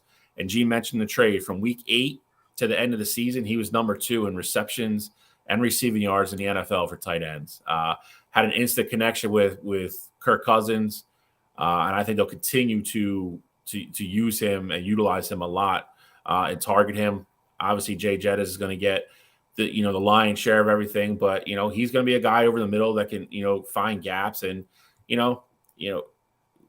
like to bang on Kirk Cousins a lot, and rightfully so sometimes, but he does put up numbers. He'll get TJ Hawkinson the ball. So I think he has another great year. I think he eclipses all his career highs from last year. Now having a full season and a full training camp, pretty much in that offense, more comfortable now. So I think TJ Hawkinson has another great year. Yeah, I mean, there's not too much really more for me to add with TJ Hawkinson. I do think that Adam Thielen not being there anymore, and Jordan Addison, of course, being a rookie, I do think there will be a little bit of growing pains there. I do think Kirk Cousins will be a little bit more comfortable with Hawkinson, and so I think Hawkinson's going to be primed for a great year, and I wouldn't be surprised ultimately. I think he could possibly end at number 2 I think he goes high as 2 on this list. I think Hawkinson can get a lot of love there in Minnesota, and Kirk's gonna throw him the rock. So I like Hawkinson at 5. Number 4 for me is Dallas Goedert. I think Dallas Goedert being in that Philadelphia Eagles system, he's got 2 great receivers on the outside that opens up a lot for him, and Jalen Hurts is very comfortable throwing him the rock. Dallas Goedert has also showed that I do know in more of a microcosm, but in some instances, I know Philly fans have had some issues with his hands in certain areas of the game, but I think Dallas Goedert is just one of those guys who can get open across the field, and Jalen Hurts finds him when things get tight. So I love what he can do. I love his improv as well. So I think Dallas Goedert also ultimately has a top 4 tight end season this upcoming year. You say that, and Shalley's about to go on. Shalley, I don't want to take any of your fire. Only thing I'll point to, right? Yeah, last year we talked about the microcosm he had at dropping the football. You look at the way he caught the ball in the playoffs and the Super Bowl, in the cold weather game, in the NFC Championship game, in the NFC Divisional game, and in the Super Bowl. He had none of those issues.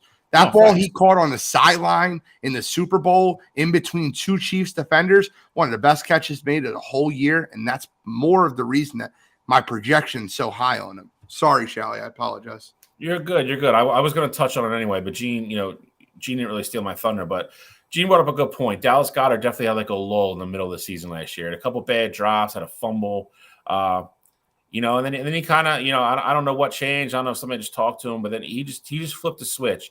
This guy's kind of been a guy that's kind of been in the middle of these lists for the last couple of years. Kind of been a little undervalued, maybe a little underappreciated. Not anymore. Had a great year last year. Led all tight ends with Yak. The great Yak stat of yards after catch per reception. Jalen Hurts' QBR was over 93 every time he targets him. And he's one of, if not the best blocker on this list. Maybe other than Kittle, probably maybe the most well-rounded tight end in regards to doing everything tight ends do.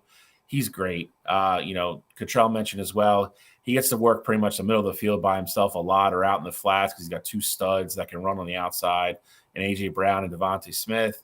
And he also has an elite wide receiver in Quez Watkins. Quez Watkins told you he's elite in the slot.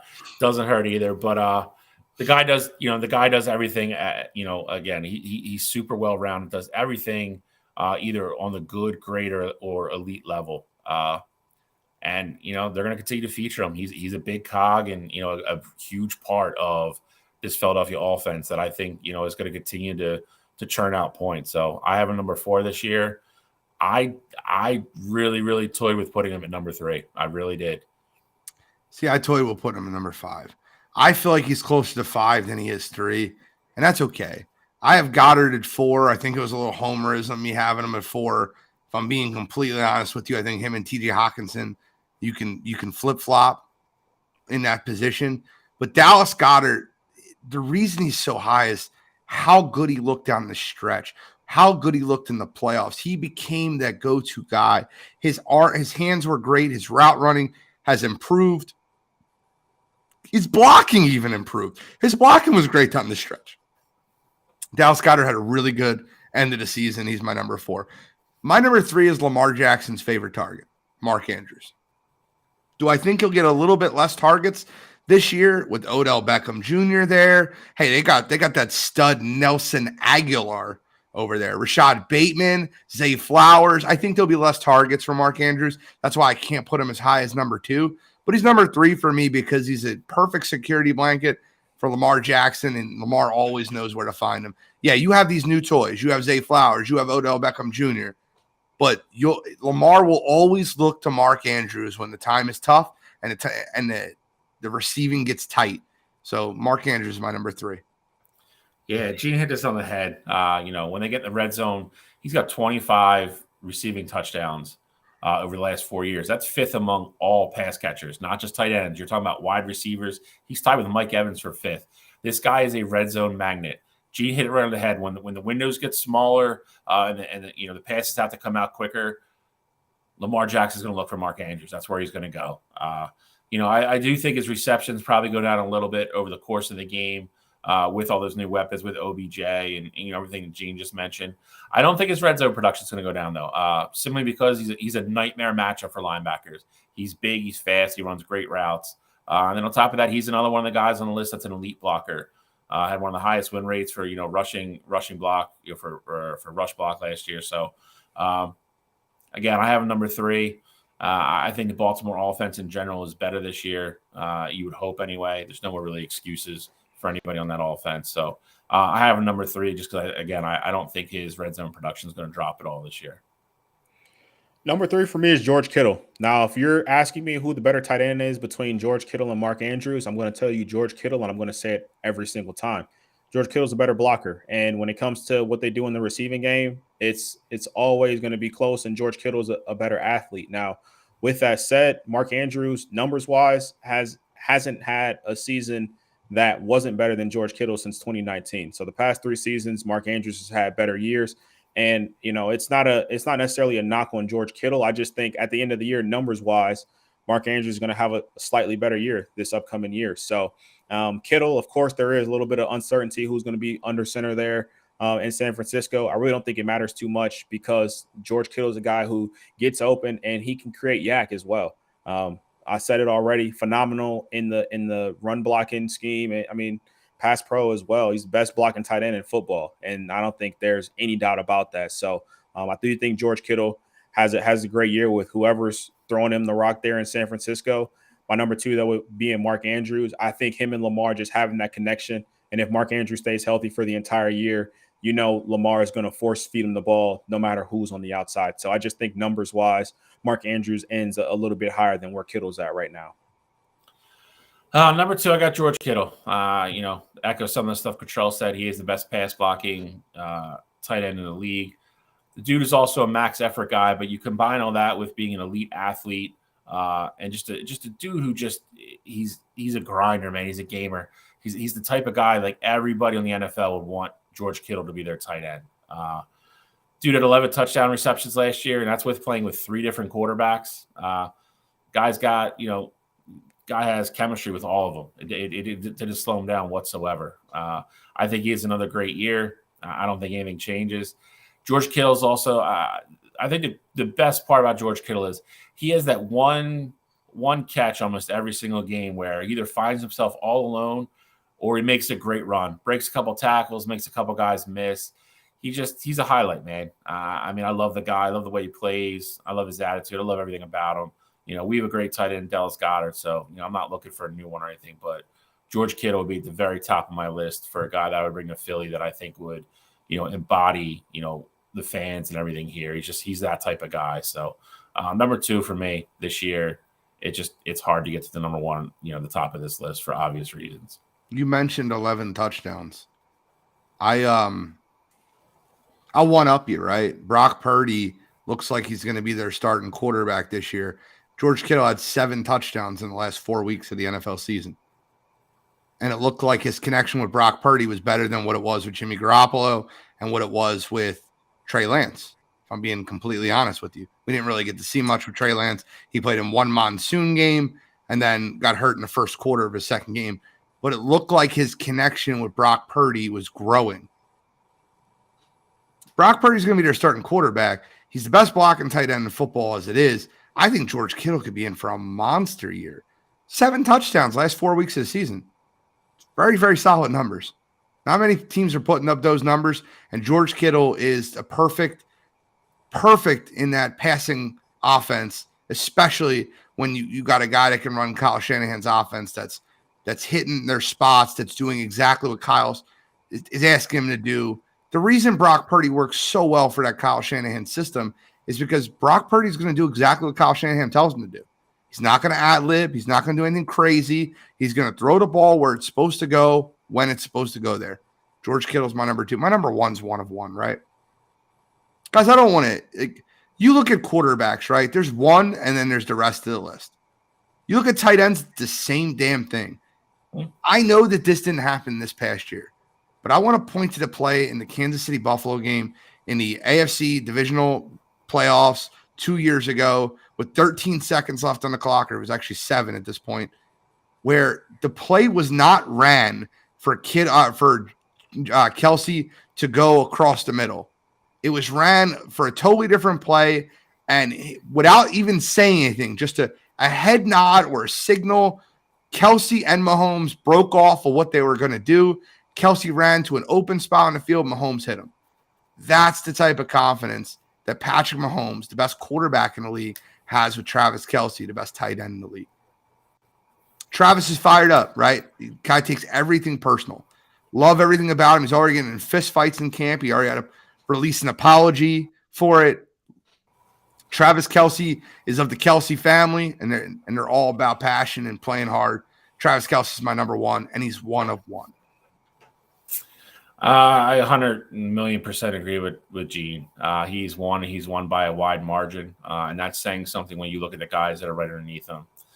You look at since 2015, he has the most receiving yards in the NFL, and that's not out of tight ends, that's out of anybody. So you look at the wide receivers that have been in this league since 2015, he has more receiving yards than any of them.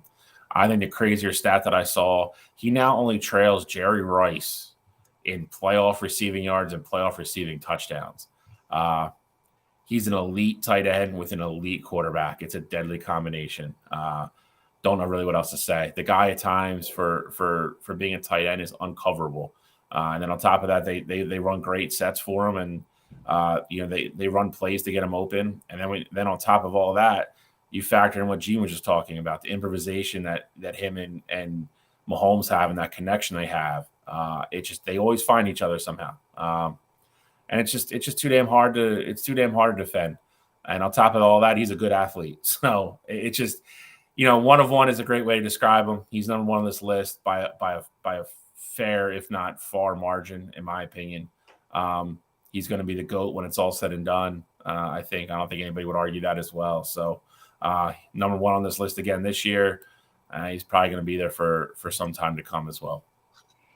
Yeah, number one, Travis Kelsey, this was a list with, it doesn't matter what you do 2 through 10. Number one, pretty clear cut, who that best tight end in football is.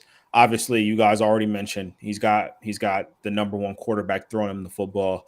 And with Travis Kelsey, the other thing too is that his consistency, he's always out there on the field. There's never a time where, there's a nagging hamstring injury or anything like that that's keeping him off the field for 3-4 weeks at a time. He's put up 1,000 yards and, it feels like 6 straight seasons, if not more at this point. Travis Kelsey is one of one. That's the perfect way to describe him. And he's on a Kansas City Chiefs team where they have no legit number one receiver. You talk about Houston's, number one receiver over there, number one receiver in Kansas City. Who's it going to be? Sky Moore? You have Travis Kelsey, and he's the guy with the best connection with the best quarterback. And then, he's really the only one you trust full-fledged, wholeheartedly to beat their one-on-one matchup, no matter who's in front of them. So Travis Kelsey is number one. And again, there was absolutely no doubt about it at this point. To help you out on that one, Kachal, he's at 7. He's had 7 straight 1,000 yards receiving, which is obviously a record for tight ends. We do. Just to answer your question, CR Media, my man Chase. We do. But Gronk's got about 1 million more miles on his body than Kelsey does. Yeah, way more injuries, elbow injuries. It's the way he played too. Not. Yeah. Okay, well, that's our tight ends list. Time to get into some Big 12 football. You guys are tuning in for the college football segment. Here it is. The Big 12 is here. I think the Big 12 is going to produce a playoff team. I really do. I don't know. I'm going to go too far when I say that. But I think there's a team in the Big 12 that's going to make some real noise. But I will diverge, and I will go third this week since I went first last week. Cottrell, start us off. So, this week, of course, I love college football here. I will say I do think as a whole the Big 12 will be a little bit down this year, and it's also going to be a little bit interesting. I mean, you have BYU joining the Big 12. Cincinnati will be the new addition as well. And I mean, the one constant here is, for me at least, my Big 12 championship game here. I'm going with two teams that have consistent quarterback play, and they're bringing back guys who were on the team last year. One of those teams, I'm going with Oklahoma. I don't love the Oklahoma roster, but them bringing back, fifth-year quarterback at this point, Dylan Gabriel, him being in that system with Brent Venables. Brent Venables will have that defense, more prepared this year, and now they know how to run that system. They also did have a pretty good incoming freshman class as well. So I think Dylan Gabriel leads them to a Big 12 championship berth. Crazy part about it is I think they get there and they're 9-3 at the end of the year. I don't think they have any, miraculous season or anything like that. I just think the Big 12 is going to be that down. But the other side, it's going to be the other side of that river. I'm going with Texas. Quinn Ewers is leading those guys. I know Bijan left. I don't care. I like Texas. Quinn Ewers, I was high on him when he came out of high school. I think Quinn Ewers is going to show again this upcoming year that he is going to be a top five pick in the next NFL draft in 2024.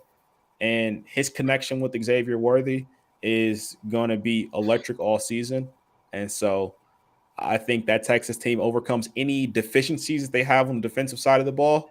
And Quinn Ewers goes out there and shows that Texas is back.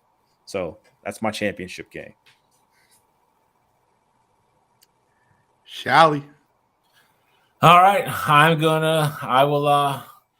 think I'm going to echo a little bit of what Cottrell said. I think this is the last year of the Big 12, as we pretty much all know it's the last year that it's together. You got the two blue bloods, both moving to the SEC next year. You have new blood coming in at BYU. There's talks of, Colorado announced the other day they're coming back starting again next year now. So Deion's going to be back in the Big 12. But I'm going to get in my teams here that I think are going to make the push and make the Big 12 title game.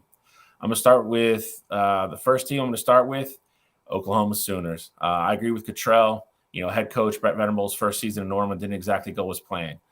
They finished the season 6-7. Was not, obviously I don't think it's what he had in mind for his first season. They were 0-5 in one-score games though, so they were there. I mean, the offense kept them in the games. Lack of defense just killed them down the stretch. But as Cottrell mentioned, Dylan Gabriel, fifth-year senior, returns to lead the offense, along with the two-headed monster running backs they have in Gavin Sawchuk and Javante Barnes. They will probably run the ball more this year than they have in the past. They used to be kind of a run-and-gun type team. I think you're going to see a little bit more of a pro-stat style offense out of Oklahoma this year. You got to give Venables credit, like Cottrell said. They had a really good recruiting class come in. He had a big couple transfer portal guys that he signed as well to help shore up the defense. He's a defensive guy. Everybody forgets that's where he came from. He's the defensive coordinator for Clemson forever. So, they gave up over six yards per carry last year, just brutal. And on top of that, they were third in the country giving up big plays. They just got gashed at the absolute wrong time. Like I said, some of it was bad luck. Some of it was just not playing well, in crucial points of the game. I think if they can improve on that 0-5 record, in one-score games for 2022, I think they have the talent, to get to the title game. I agree with Cottrell. I don't think this is a team that's going to walk into the Big 12 title game with one loss. It's funny thing is he said 9-3. I have them with the same exact record going in.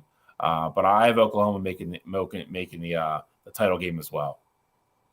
And I have them playing Texas Longhorns. I think on paper, I think with Steve Sarkisian, what he's done with recruiting, this is it, right? This is finally the year. This has to be it. Texas is finally back. We've been saying it for like 3 years now. The press gets excited, all the fans and, ESPN, everybody gets excited. But listen, Texas is one of those programs. If they're good, it's better for college football. They are, for however you want to cut it, they're one of the, the top 10 or 15 blue blood programs in the country. They just are, but if this isn't the year, I don't know what is. I don't know if they would fire their coach heading into the SEC because I think that's a dicey gamble to take. But if not, if they don't succeed this year, Steve Sarkisian's, ass is squarely on the hot seat. But we already mentioned the big time players. I think Texas will be looking to win the Big 12 in its last year as a member before they go to the SEC. They would love to hang that over Oklahoma's head, I'm sure. They're going to be led by junior quarterback Quinn Ewers. We already talked about him. Highly recruited at Ohio State before he transferred out. And his best weapon is a guy that committed to Michigan and couldn't get in, so he went to Texas. So you got two Big Ten kids that are leading Texas, which is kind of ironic in a weird way. But they're going to have the best offense in the conference. It's not going to be close. I think they're the most explosive offense in the conference. If Quinn Ewers takes that next step, which we're all across the board expecting him to do, I think he has a great year. I think the biggest key that I don't think anybody's mentioned because they want to talk about all the fancy names is their entire starting offensive line is back this year. I think it takes a lot of pressure off Quinn Ewers. They went through the growing pains last year, especially early in the season, kind of led to him getting hurt as well. I think having all them back, all that experience, playing together as a full unit again, I think helps them tremendously. Defensively, they returned 6 starters as well. So they're going to have experience on that side of the ball for a unit that at times last year played amazing. We all watched the Alabama game where they made Bryce Young look, very pedestrian for 59 minutes of the game, but Bryce Young did Bryce Young things for the final minute. So I think Texas gets there. I could see them easily rolling in there undefeated, maybe one loss. I'm not going to foreshadow anything as well, but Gene's opening statement might be on to something. So we'll see how the season plays out. But I got Texas, Oklahoma. We're going to get a rematch of the Red River rivalry in the championship game, and I got Texas winning. Okay, well, gentlemen, I don't think it's any surprise. I'm tell you my winner right away. We're going to hook them horns. Texas, Quinn Ewers, Xavier Worthy. Their offensive line's back. I think Texas is going to run through the Big 12. I don't think they'll have much competition throughout the Big 12. But where we completely disagree is I do not have Oklahoma playing them. I don't. Give me Kansas State. I'm going K-State and Coach Chris Kleinman's. Will Howard coming back, prime for a breakout season after the end of last year. They also return all their offensive line. Their entire offensive line's back, and they got a Florida State transfer at running back that's going to go nuts behind that offensive line. Trayshawn Ward. They lost Deuce Vaughn. Trayshawn Ward steps right in behind that great offensive line. K-State has 2 hard games on the schedule, and they're 2 tough games. But other than that, they get all their big games at home. They got to go at Texas. They got to go at Oklahoma State. I think they lose 3 games. I think they find a loss somewhere else. I think that's enough to outseat Oklahoma, and I have K-State. And I got to give credit. My man John Suggs in the chat said, don't sleep on K-State. He was calling K-State when y'all first started talking about it. So I'm going with Kansas State and Texas. By no means would I be surprised if Kansas State is there. I don't think there's I don't think Kansas State's going to be a bad team. Again, I said Oklahoma is going to be a 9-3 team. I fully expect, if K-State goes 9-3 or if they won 10-2, I wouldn't be surprised by that at all. I do think that other spot in the championship game is up for grabs. And, I will give my winner here. And then, of course, I know we're going to get into our dark horses a little bit. But championship winner, I got Texas as well. I mean, there's no doubt about it. Hook 'em horns. And I do think, this year you have Texas. Their toughest game of the year will be against Alabama, who I don't love their quarterback situation right now. So I saw how the game went last year. I'll say it now. I think Texas beats Alabama this year, and they're going into the Big 12 championship game undefeated with the chance to potentially seal up the ones. They won't be the 1 seed because Georgia's gonna roll, but probably to shore up the 2 seed in the college football playoff. And then as far as dark horses go, I think Cincinnati has a chance to join the conference first year and make it to the championship game. Obviously, they lost Fickle to Wisconsin, but they're bringing in Scott from Louisville, and they got Emory Jones, who was at first at Florida, and so he was a highly touted prospect, coming into college, and obviously things didn't work out at Florida. Lost his job to Anthony Richardson, but I think Cincinnati's a team that has that pedigree and consistency where if they go there and they're 9-3 or 8-3 towards the end of the season, I think they're going to be right there in the thick of it as well. Adam, I want to comment, brother, real quick. So do I. They're not in the Big 12 yet. They're still in the Pac-12 this year. They're not moving, and I don't think they win 5 games. Nothing against Deion Sanders. Just got to give them time to build a program. They won 1 game last year. Even if they were in the Big 12 this year, I wouldn't pick them. But they're in the Pac-12 this year. They don't switch over until next year. And I'm not picking them to win the Big 12 this year, even this year. I don't think they win 5 games. They're going to go through some growing pains this year. That they got roster, some tough lineup, some tough games. They got some tough games. They had mass exits of kids that left. And, granted, they're not all 5-star kids or anything. Don't get me wrong. But, I mean, just at a college program in general, you have to have depth. And they're thin and a lot of, it's going to be a rough first year for Deion. I'm not. Adam, I'll give up my seat on the show. You can come sit in this seat on the show. They go 10-2 this year. Whoa! I will give up my seat on this show. I will give up. Is this Deion Sanders' nephew? It might be Deion Sanders. It might be. I will give up my seat on this show if they go 10-2. You can take my seat. Well, I know they're for sure losing to USC. There's absolutely no doubt about that. Like that's a no doubt about it loss. I think they got what, TCU first game of the year. I get it. TCU lost a lot. TCU's so don't going get to me be wrong, down, but yeah, I mean that's no walk in the park. 10-2 is just not happening. I mean, we're going through the Pac-12 next week. We can talk about it then. But I mean, just looking at Colorado's schedule, they got to play at TCU. They got a home game versus Nebraska, which I think they'll lose that game. They got will win. What'd you say? Matt Rule will win that game. Yeah. Yep. Okay. Nebraska. They'll probably beat Colorado State, which I don't disagree there. Then they got to go at Oregon. They're going to lose that game. They play USC. They're going to lose that game. Then they got to go at Arizona State. Do they win it? Do they lose it? I don't know. They win that game. They play Stanford at home. Then they go at Chip Kelly and UCLA. That's a loss. That's like a loss. I don't. They're going to lose 5. I can't.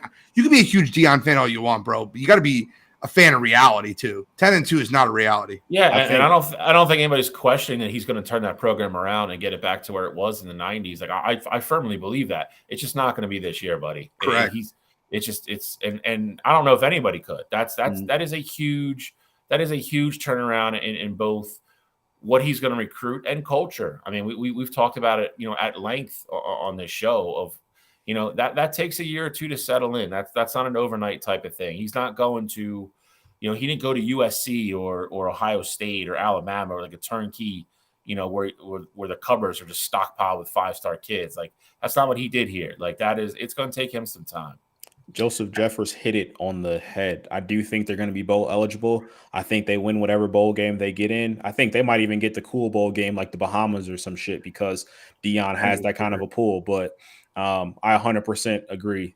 5 losses, maybe 6, still get that bowl eligibility, and that's how you recruit. And I do think they have the potential to be, in the mix next year in the Pac-12, but it's definitely not happening this year.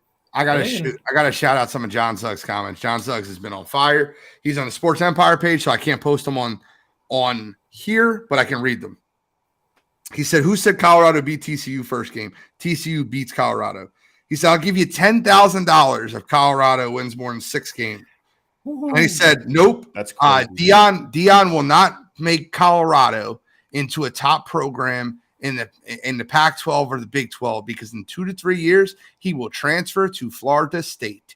He said, "As soon as he gets the opportunity to transfer to Florida State, he's running out the door." Well, it's going to be tough to go to Florida State because Florida State, we just talked about them last week. If they have the run that we think they potentially could have, Mike Norvell's not going anywhere. There won't be a opening.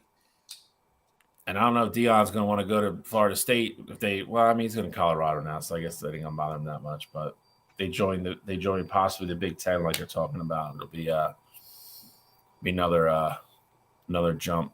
But again, I think if Florida State plays up to their expectations, Mike Norvell's not going anywhere. I'm going to disagree with something else he said too. I don't think Alabama's dominant this year at all. I'll give you a spoiler alert. I don't think Alabama wins the SEC West this year. Facts. Alabama will not be a college football playoff team this year. All right, we'll see. They play Texas and Tuscaloosa this year. Yeah, I mean, that's a tough game for Texas. Texas goes in there and they win. I'm saying it now on the record. Wait for college football. Let's go. I think the big game on Alabama's schedule, even if they win versus Texas week 2, the big game on their schedule is they got to go at Texas College Station. Yep. Jimbo. They struggle there, man. They struggle there. Jimbo seems to have Nick's number in College Station. We'll see. All right. Well, where do they play LSU this year? They home or they play at home versus LSU. That helps a little bit. It does. I mean, yeah, because they lost last year. They lost last year in Death Valley. That's right. You guys got any sleepers for the Big 12? Not really. I don't have any like sleepers. I think Kansas State will edge out Oklahoma. I think TCU falls off a ton. I don't think Baylor is going to be good this year. I don't have any faith in Texas Tech. I think Kansas is going to be terrible. Oklahoma State could be a sneaky one, I guess, because they get Spencer Sanders back, but I don't have high hopes. See, outside of him, I think they lost too much. I agree with Gene. I think anybody else seriously to factor in here, I think it would be Kansas State. TCU just lost too much offensively. I just don't know what they look like. I mean, but they lost 3/5 of their offensive line. They lost their starting wide receiver, their starting cornerback, their starting running back, their starting quarterback. Yep. And starting receiver. Yeah. It's a lot. It's too much. I mean, we'll see. I mean, we'll see what they look like against Colorado. But I mean, I will tell you this: if they somehow stomp Colorado, Colorado's going to have a long year.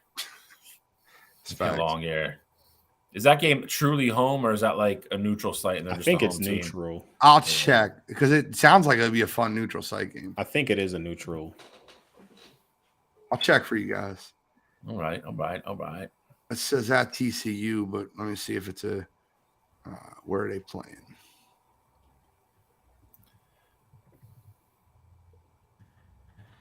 Here we go. Where are they playing? Being played at Amron Carter Stadium in Fort Worth, Texas. I think that's the home of the Horned Frogs. Am I correct? No, they don't play. No. They're playing in Fort Worth, Texas, in Amron Carter Stadium. Is that? I'm wondering if that's the new baseball stadium. I don't think that's TCU Stadium because they're in. No, it is TCU Stadium. It is. Is it? So it's in TCU. Oh yeah, Amanji Carter. Oh yeah. So Colorado's losing that game. All right, gentlemen, we got some World Cup action to get into. I didn't know we were talking about grass ping pong tonight. I didn't know it either, but Cottrell put it on the graphic, and the United States got to get the people updated, man. And the United States has looked stellar in this World Cup so far. Didn't score a goal. Probably should have got sent home the other day. The crossbar or the left post saved them. It's embarrassing. The team's taking selfies. Give me Sweden. I don't care. Grass ping pong. The United States Olympic women's soccer team looks awful. They look terrible. And after the game, after they almost got eliminated, they're celebrating and they're taking selfies and smiling and oh man, they look terrible. They do. And I mean, I don't think there's any doubt about that. I mean, it is not when the expectation is getting a World Cup title, but there is an accomplishment of making it out of the group stage. But again, not when you have that expectation set already. Biggest thing for them is, I was saying it earlier. I think they need to have their manager not be as stubborn and go back to what they know, the true 4-4-2, and have the offense and have the defense ready to roll. I mean, clearly the women out there look very uncomfortable in that 4-3-3, and it just hasn't been working well. So I'm hoping they make the adjustment against Sweden, because if they don't, Sweden is going to slice the defense up right through the middle, and they're going to send us home 3-1. I don't disagree. I mean, I said it that first night we were watching. The 4-4-3 is not working. You essentially at that point have Julie Ertz out of position, which just makes no sense. She's one of our best damn players. You got to go back to 4-4-2, go offensive mid, put Julie behind her, and then stop playing Alex Morgan. We're not even playing a 4-3-3 either, which is the worst thing. We're kind of playing like a 4-3-2-1, which is just dumb. We just have Alex Morgan on this island by herself. But what it's allowing these teams to do, it's allowing these teams to mark her more easily because she's not making runs out of the midfield or making runs off the wing. I'll tell you what, the coach has a couple days to stop being stubborn because if they get bounced by Sweden, he's getting fired. He won't get back on the plane. So they'll leave his ass in New Zealand and tell him to swim home. So they've looked terrible. I don't know what's going on behind the scenes. But Gene hit a live on the head too. This team is too talented to be celebrating draws against bad teams. And if that ball does go in, instead of bouncing down, it goes in off the post. They're probably going home. So it's they got a gut check time. I think he made bad roster decisions. He got forced in, and Megan Rapinoe shoved down his throat. She shouldn't be on the squad. She's done. And I'm not taking anything away from what she's done for the team or what she was in her prime. She's a wasted roster spot on this team. She's not capable of playing more than 20 minutes right now, and she's not contributing anything. And especially in a 4-3-3, it's not the way. You're not getting the most out of her that way. So he made a couple questionable roster decisions, and he's paying for them now. And your best player up front is Alex Morgan, and you're putting in her a spot where she can't be productive. It just makes zero sense to me. The other thing, hold on, go ahead, Bill. Well, let me go. Go ahead. Carly Lloyd's comments were so good. I love them. Let me highlight them. What? They were spot on. Everybody's getting all up in arms. She's 100% I have never right. witnessed something like that. I have never witnessed something like that. There's a difference between being respectful to the fans and saying hello to your family, but to be dancing, to be smiling. I mean, the player of the match was the post. You're lucky not to be going home right now.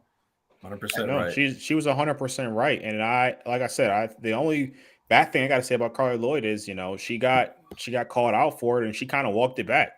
As a woman who had been on that team before, knows what it takes to win a World Cup and things like that, I think she is more than capable of being the person to say that. And she's 100% right about it. That's nothing that, you celebrate. You didn't put on a great performance against a team that you probably should have beat, by at least 3 goals. So she walked it back after being questioned for it and doubling down on it. Because what she said, when she was asked about it yesterday, she walked it back later on that day. But she said it's no longer we want to win because we want to win. No, we want everything that comes with winning. We think we can just roll out and win games. And that's not the case. And teams see that. They see the arrogance in the United States and see that they're not this unstoppable team. They see that they're able to be broken down and beaten. I am always going to care. You want the unpopular opinion that nobody's going to say it on national TV because they'll catch shit for it and get fired. This team's soft. This team is extremely soft. This team was coddled. A lot of what Carly Lloyd just said right there is 100% right. This team got too caught up on off the field crap during this cycle. And some of it, some of it was very important. Some of it was had to change. And I don't fault them for getting caught up in those causes. But it took away from their preparation. It took away from them being mentally prepared for this. And the other part of it is Carly Lloyd's exactly right. The world has slowly been catching up to the U.S. in soccer for women's. The rest of the world's trying to do what our men's team is trying to do and catch up to the powers. The gap's closing. You're seeing it. You're seeing it year after year. Like every year, even with the Olympics or the World Cup cycle, for us to winning, it's getting a little bit harder and harder. But they're soft. They're soft. They're not ready to play this. I'm telling you right now, in my heart, I want them to win. I don't want them to go through any BS or anything. I'm telling you right now, I will not be shocked if Sweden beats the balls off them in a couple days. Facts. And I mean embarrassingly bad. 4-1, 5-1, something like that. It's going to be embarrassing. One could only hope. I'm actually rooting for it. And then they're in a lot of trouble because, for the next World Cup cycle, Julie Ertz is going to be gone. Alex Morgan is going to be gone. They're going to cycle out. They're going to cycle out a bunch of all-time great players for this country. I'm rooting for it. I'm going to tell you why I'm rooting for it, because listen, and I'm not going to get into the equal pay discussion. I won't get into that. And I understand the concept of that and what we want, what we need, and the activism that's being fought for. I get that. But every time the World Cup comes around, it's almost like they treat that like it's their stage to talk about why they should be getting paid more. And honestly, I'd rather hear that after you win a World Cup. I'd rather hear that the month after you win a World Cup, this is why we deserve to get paid more, not going into a World Cup. And I'll tell you right now, that American soccer team looks like they are arrogant and they look soft. And I don't really care what anybody thinks of what my opinion is, because I don't like grass ping pong. But I watch the American soccer team because they always win, and I cannot wait to watch them fall flat on their face. Go Sweden. I mean, the big thing about it to me is I think you're in a position where, a few years ago when things got tough, you were like, hey, we're going to put the ball on Rapinoe's foot and she's going to go out there and get us a goal. The position that you have Alex Morgan in a position right now, with her being on the outside, she really doesn't have an opportunity to be aggressive. If she gets too aggressive in the middle, then that opens up things on the counter side on the outside. So I think Alex Morgan is really in a position right now where she's not set up to be successful. You see her trying to, get her teammates involved and things like that. But when you don't have the threat of Alex Morgan scoring, it's great that she can set up other people, but you don't have that threat of her scoring. And her being the most experienced person on this team that's actually getting playing time, you don't have her in the thick of it. To me, it just doesn't make sense. So I think that's why you ultimately have to go back to that 4-4-2, keep Alex up front, and then you let her attack. And then that way, if things get tough and you need a goal or things like that, she can go out there and go get it without getting out of position. So hopefully they make that switch, because that's been the biggest disappointing thing to me is Alex Morgan's really just been a shell of herself because she's not in a position to succeed. No, they have her as almost like a stationary forward right now and serving the balls into her, and that's not what she's best at. You have to get Alex Morgan the ball in space and let her run at people, let her create plays. You let her go one-on-one to defenders, and if she beats them, let her shoot. If not, she can set up other people off the run. You just can't. She can't be a target. She's not a target forward. She's never been a target forward. I just don't know why this guy is insisting on playing her this way. And then on top of that, dude, Rose Lavelle has to start tomorrow night or 2 days. Isn't she suspended? No, I thought she was suspended. That is what Joseph Jeffers said, that she was suspended. She's suspended. She must have got she got 2 yellows. That is a sub. That's wonderful. I mean, that's going to hurt. I mean, because she's the ideal person to put in front of Julie in a 4-4-2 and let her link up with the forwards. But I don't know what they're going to do, man. I don't know. Again, I hope they win. I don't ever want to see them lose. I don't want to root against them. But I just have a bad feeling about tomorrow, or about 2 days from now. And that's the other thing, too. I will. Bill, you said it earlier, and I just want to echo it. Julie Ertz playing out of position makes absolutely no sense. You got her stuck on the defensive side of the ball, and she's, the middle of the defense has been absolute, hot knife through butter. Anybody can attack the middle of our defense. They get through, they get great looks. It's been a terrible thing to watch. So hopefully they make that adjustment. Maybe they were saving it to not get things out there on film, and they're saving it for Sweden. But I'm just being a overly optimistic U.S. fan, I guess. When she plays her natural position and she plays defensive center mid, she's the best defensive center mid on the planet. And I just don't know why you would move her and just take that. I don't get it, dude. This guy is just not. He's just not ready for this job. I think if he was the coach 4 years ago when they still had Carly Lloyd and Rapinoe was still kind of in her prime, and it was more of an established team. You still had Allie Krieger and all those girls. I think that was more manageable. To bring this guy in and give him this job, and for lack of a better term, in mid-cycle where you had to make tough decisions and bring on young women that maybe aren't ready, or and like I said, Megan Rapinoe got shoved down his throat. I mean, she just did. It's leading to what might be a disaster, and you might see that in a couple nights, unfortunately, and it's going to be sad. But maybe it's the wake up call they need. All righty. Let's move on to You Gotta Be Kidding Me. Kittrell, I have so many in the chamber. I'm hoping that you guys use a couple of them because I don't want to have to go through 3 or 4. Yeah, so let me get the exact number because more of it came out today. Oh, God damn it. You're going to steal mine. I know it. I know it's what well, steal the one we talked about last night, Bill. I have plenty. All right. So it came out recently that Iowa State quarterback Hunter Decker was making bets, on sports, specifically football, with his school. And there was actually a video that actually just came out of him placing a bet. And he's in the video saying, "Don't post this, though. It's illegal." So you knew it was an illegal thing to do and, just not the right thing to do it. And he got caught doing it on video. I don't know how much more of an idiot you can be to have someone be there with you, video it, and then tell them not to post it because it's illegal. Like, that is just quite literally the dumbest thing you could ever possibly do. It did come out today that there's more Iowa State Hawkeyes that are, in hot water for the same thing. I think it's up to 8 players that they are investigating at this point. 12. So even more. So now they're up to 12. I think that's the kind of thing that gets you on you're going to have postseason bans for multiple years. And that's the kind of thing ultimately that can get a coach fired.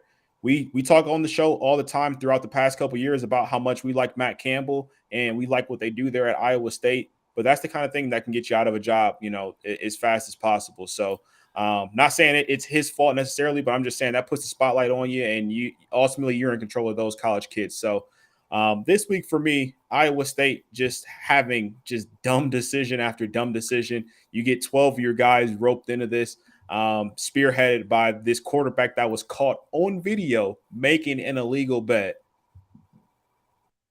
On, you gotta be kidding me. Yeah, it's up to 12 players now. Now the rumor is that they think it actually spread into the basketball program as well. If you're Matt Campbell, obviously this isn't your fault at all. I agree with you. You got sanctions out the wazoo coming to this program right now. Him getting fired is probably the best thing that could happen to him. He's going to get another job somewhere. This week, I was going to do Hunter Deckers, but, Cottrell's not allowed to go first anymore. Either that or we got to confer with what these things are. I'll go with this one, though. I did talk to Gene about it last night. I'm going to go with Jim Irsay, the Colts. The blubbering, blabbering, incoherent rants that he went on in his little golf cart the other day.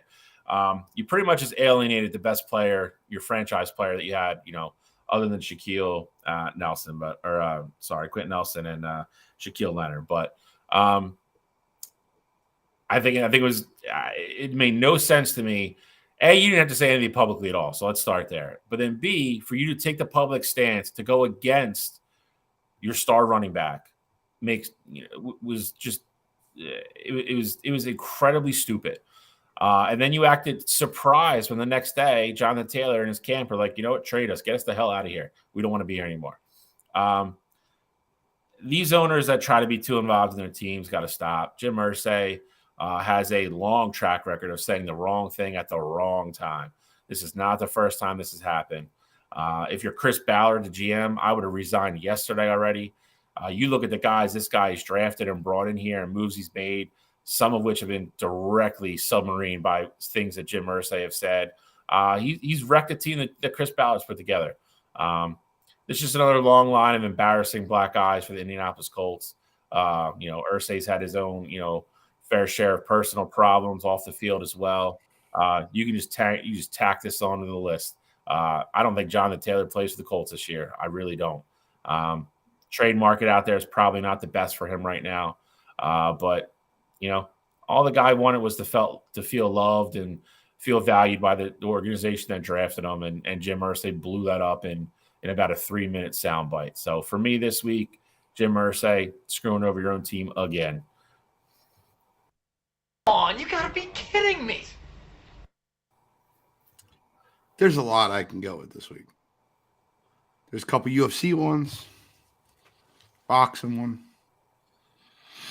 Something happened this morning that just made me smile, and I had to put it on highlight. We didn't talk about it at all. Let me ask you guys a question real quick. When was the last time you seen Patrick Mahomes getting screamed at by a corner calling him a punk. It's the last time you seen Joe Burrow getting screamed at by safety or a lineman telling me he's soft. I had a feeling that's where this was going. You're referring to one of his teammates too, by the way. Yes. I'm getting there. How about Jalen Hurts? Guys love him. Guys absolutely love him.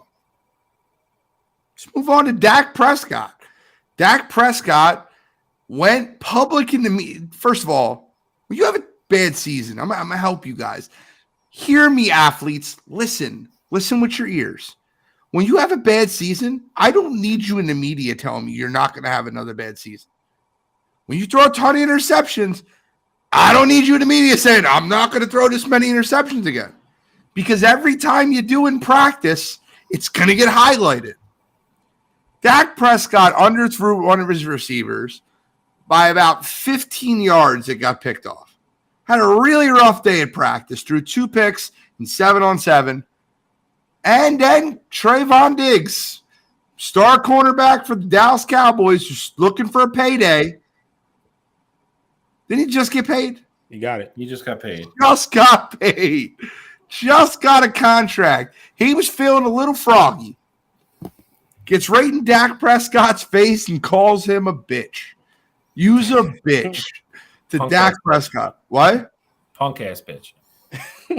I am so – listen, Amari Cooper's comments out the door, Trevon Diggs' comments, it just keeps adding on and adding on and adding on. And to think people have Dak Prescott as a top 10 quarterback in this league is alarming to me. I don't know what you're watching. I don't feel like it's a homie thing, franchise. I don't feel like it's a homie thing. He called him a punk-ass bitch, and then Dak threw a football at him. He threw him a punk-ass bitch in the corner of, like, the end zone where he knew cameras were. Like, that wasn't, like, something to be funny, like, between teammates where, like, nobody was going to hear it. Like, he knew everybody that was there was going to pick that up on, like, a microphone. I don't think it's a homie thing at all. Dak's reaction to it, I think he was taken back, and then he just kind of, like, chucked the football at him as he's running away. He didn't really throw that with any conviction either, just like he did on that fly pattern. But he is what he is, man. Dallas Cowboys are the most delusional fans in the world. He is the weak link on your team. I'm sure we'll get into it, as we get into, NFL previews and everything. But the man is what he is, and he is a mediocre quarterback. At best. Believe me. Don't believe me. Deny it. Don't want to see it. Whatever you want to do. It's just a fact. See, Manny, you saying I don't think Trevon meant that. It makes me really believe that you didn't follow the training camp. It was a super intense practice. See, this is what I mean. You didn't follow it, and that's okay. If you didn't follow it, I want you to follow it. They had a super intense practice. It was 7-on-7 drills, and you're not supposed to roll out in 7-on-7 outside the tackle box. Dak Prescott eluded a rusher, rolled out of the pocket, and then threw the ball. And Trevon Diggs, and I want to give the right quote because we're saying the quote wrong. He said, "Shut your bitch ass up" in a tense training camp exchange. That's the exact quote. There's no joking about that. And for this week, the Dallas Cowboys, Dakota Rain Prescott, and Trevon Diggs. Come on, you gotta be kidding me.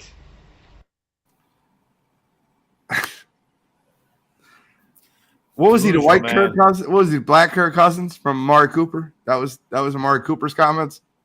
I'll take Kirk Cousins over Dak all day. I'll take Jared Goff over him. That wasn't an option. I'll take Jared Goff over Dak. That'd be like me being like, "Oh, I'll take Joe Burrow over Dak." Like, no shit. I don't think that's the same thing. That's not the same thing. No, I'm not. All I'm saying is it wasn't part of the conversation. That's all I'm saying. All right, gentlemen. 9:04. We're a little late. We got another show behind us. But I do want to thank everyone for tuning in. The likes, the shares, the comments, YouTube, Twitch, Facebook. Appreciate y'all. We will have our episode up live on Spotify, Apple Podcast, iHeartRadio before the night is over. I'm determined. No, I'm just kidding. I'm going to upload it right after the show's done. Any final comments from you two gentlemen? Because I have one. I got two. Well, first of all, Nate Diaz versus Jake Paul. Who you guys got? Jake Paul's gonna kill him. I hope so. A boxing match, yeah. I think it's not even gonna be close. Yeah, Nate might get DQ'd from like trying to slap or throw a kick or something. But I got Jake Paul. Don't tune out yet, boys. Don't. I got one final word. Okay. But I got Cotrella appreciate this. I'm sure he saw it. Got to give props to Katie Ledecky as we're going out here. She won another national gold medal. She now has more than Michael Phelps does. She's a machine, and she's still young. So just got to give her props for winning another medal at nationals. Super impressive career. And I'm a little disappointed we didn't get into SummerSlam. I can't wait, but we're not going to talk about that on the show. I can't wait. Finn Balor's going to beat Seth Rollins. There's your But I have two special comments. Is anybody else? Control, you have one? I'm empty. I made this mistake earlier in the year when I didn't do the preview. I'm going to do the preview now. My man, Shally, has a birthday coming up before our next show. So I want to wish a very happy birthday to Scholastic Shally. He's turning 54 in a couple days. It's messed up. Any status? I'm just kidding. Happy birthday, Shally. But you're not even my favorite birthday. I know. It's messed Shally, up. when's your birthday? Saturday. We're in that in-between territory. I guess I'll tell you happy birthday now. I was thinking if I was going to wait until next show and just, spring it on you, but we're here, happy birthday, hope you enjoy it. You get the luxury of it being on a weekend day. You get to go do something fun. So Gene will be celebrating with me. I will be taking a day off of work for that. You didn't hear that. Happy birthday, Shally. I'm telling. Thank you. I'm selling. I gotta give one more. He's not even my favorite birthday this weekend. I gotta wish a special shout out to Gloria Walzak. She's turning 60 years old. The big 6-0 on Friday. Happy birthday, Mom. My mom is one of the strongest, toughest people you'll ever meet in your entire life. She still goes to boot camp 5 days a week. In phenomenal shape. You seen a picture of her, you wouldn't believe that she's 60. So I just want to wish a special shout out to my mom, Mama Walzak, Gloria Walzak. Happy birthday, the big 6-0. Thank you, Audia. Thank you, Joseph Jeffers, Kyle Edwards. I appreciate it. I was really going to say, if it's not your mom, I'm going to be pissed if somebody else got the last shout out. But since it's your mom, and it's the big 60. If it was 59, you would have got the last shout out. Yeah, but it's 60. I got to give a big 60 to my mom. Bill, make sure you remember that next year when this show rolls around. I know. 61 is going to be Shally, Just going to sit at the top of my notes for all the shows.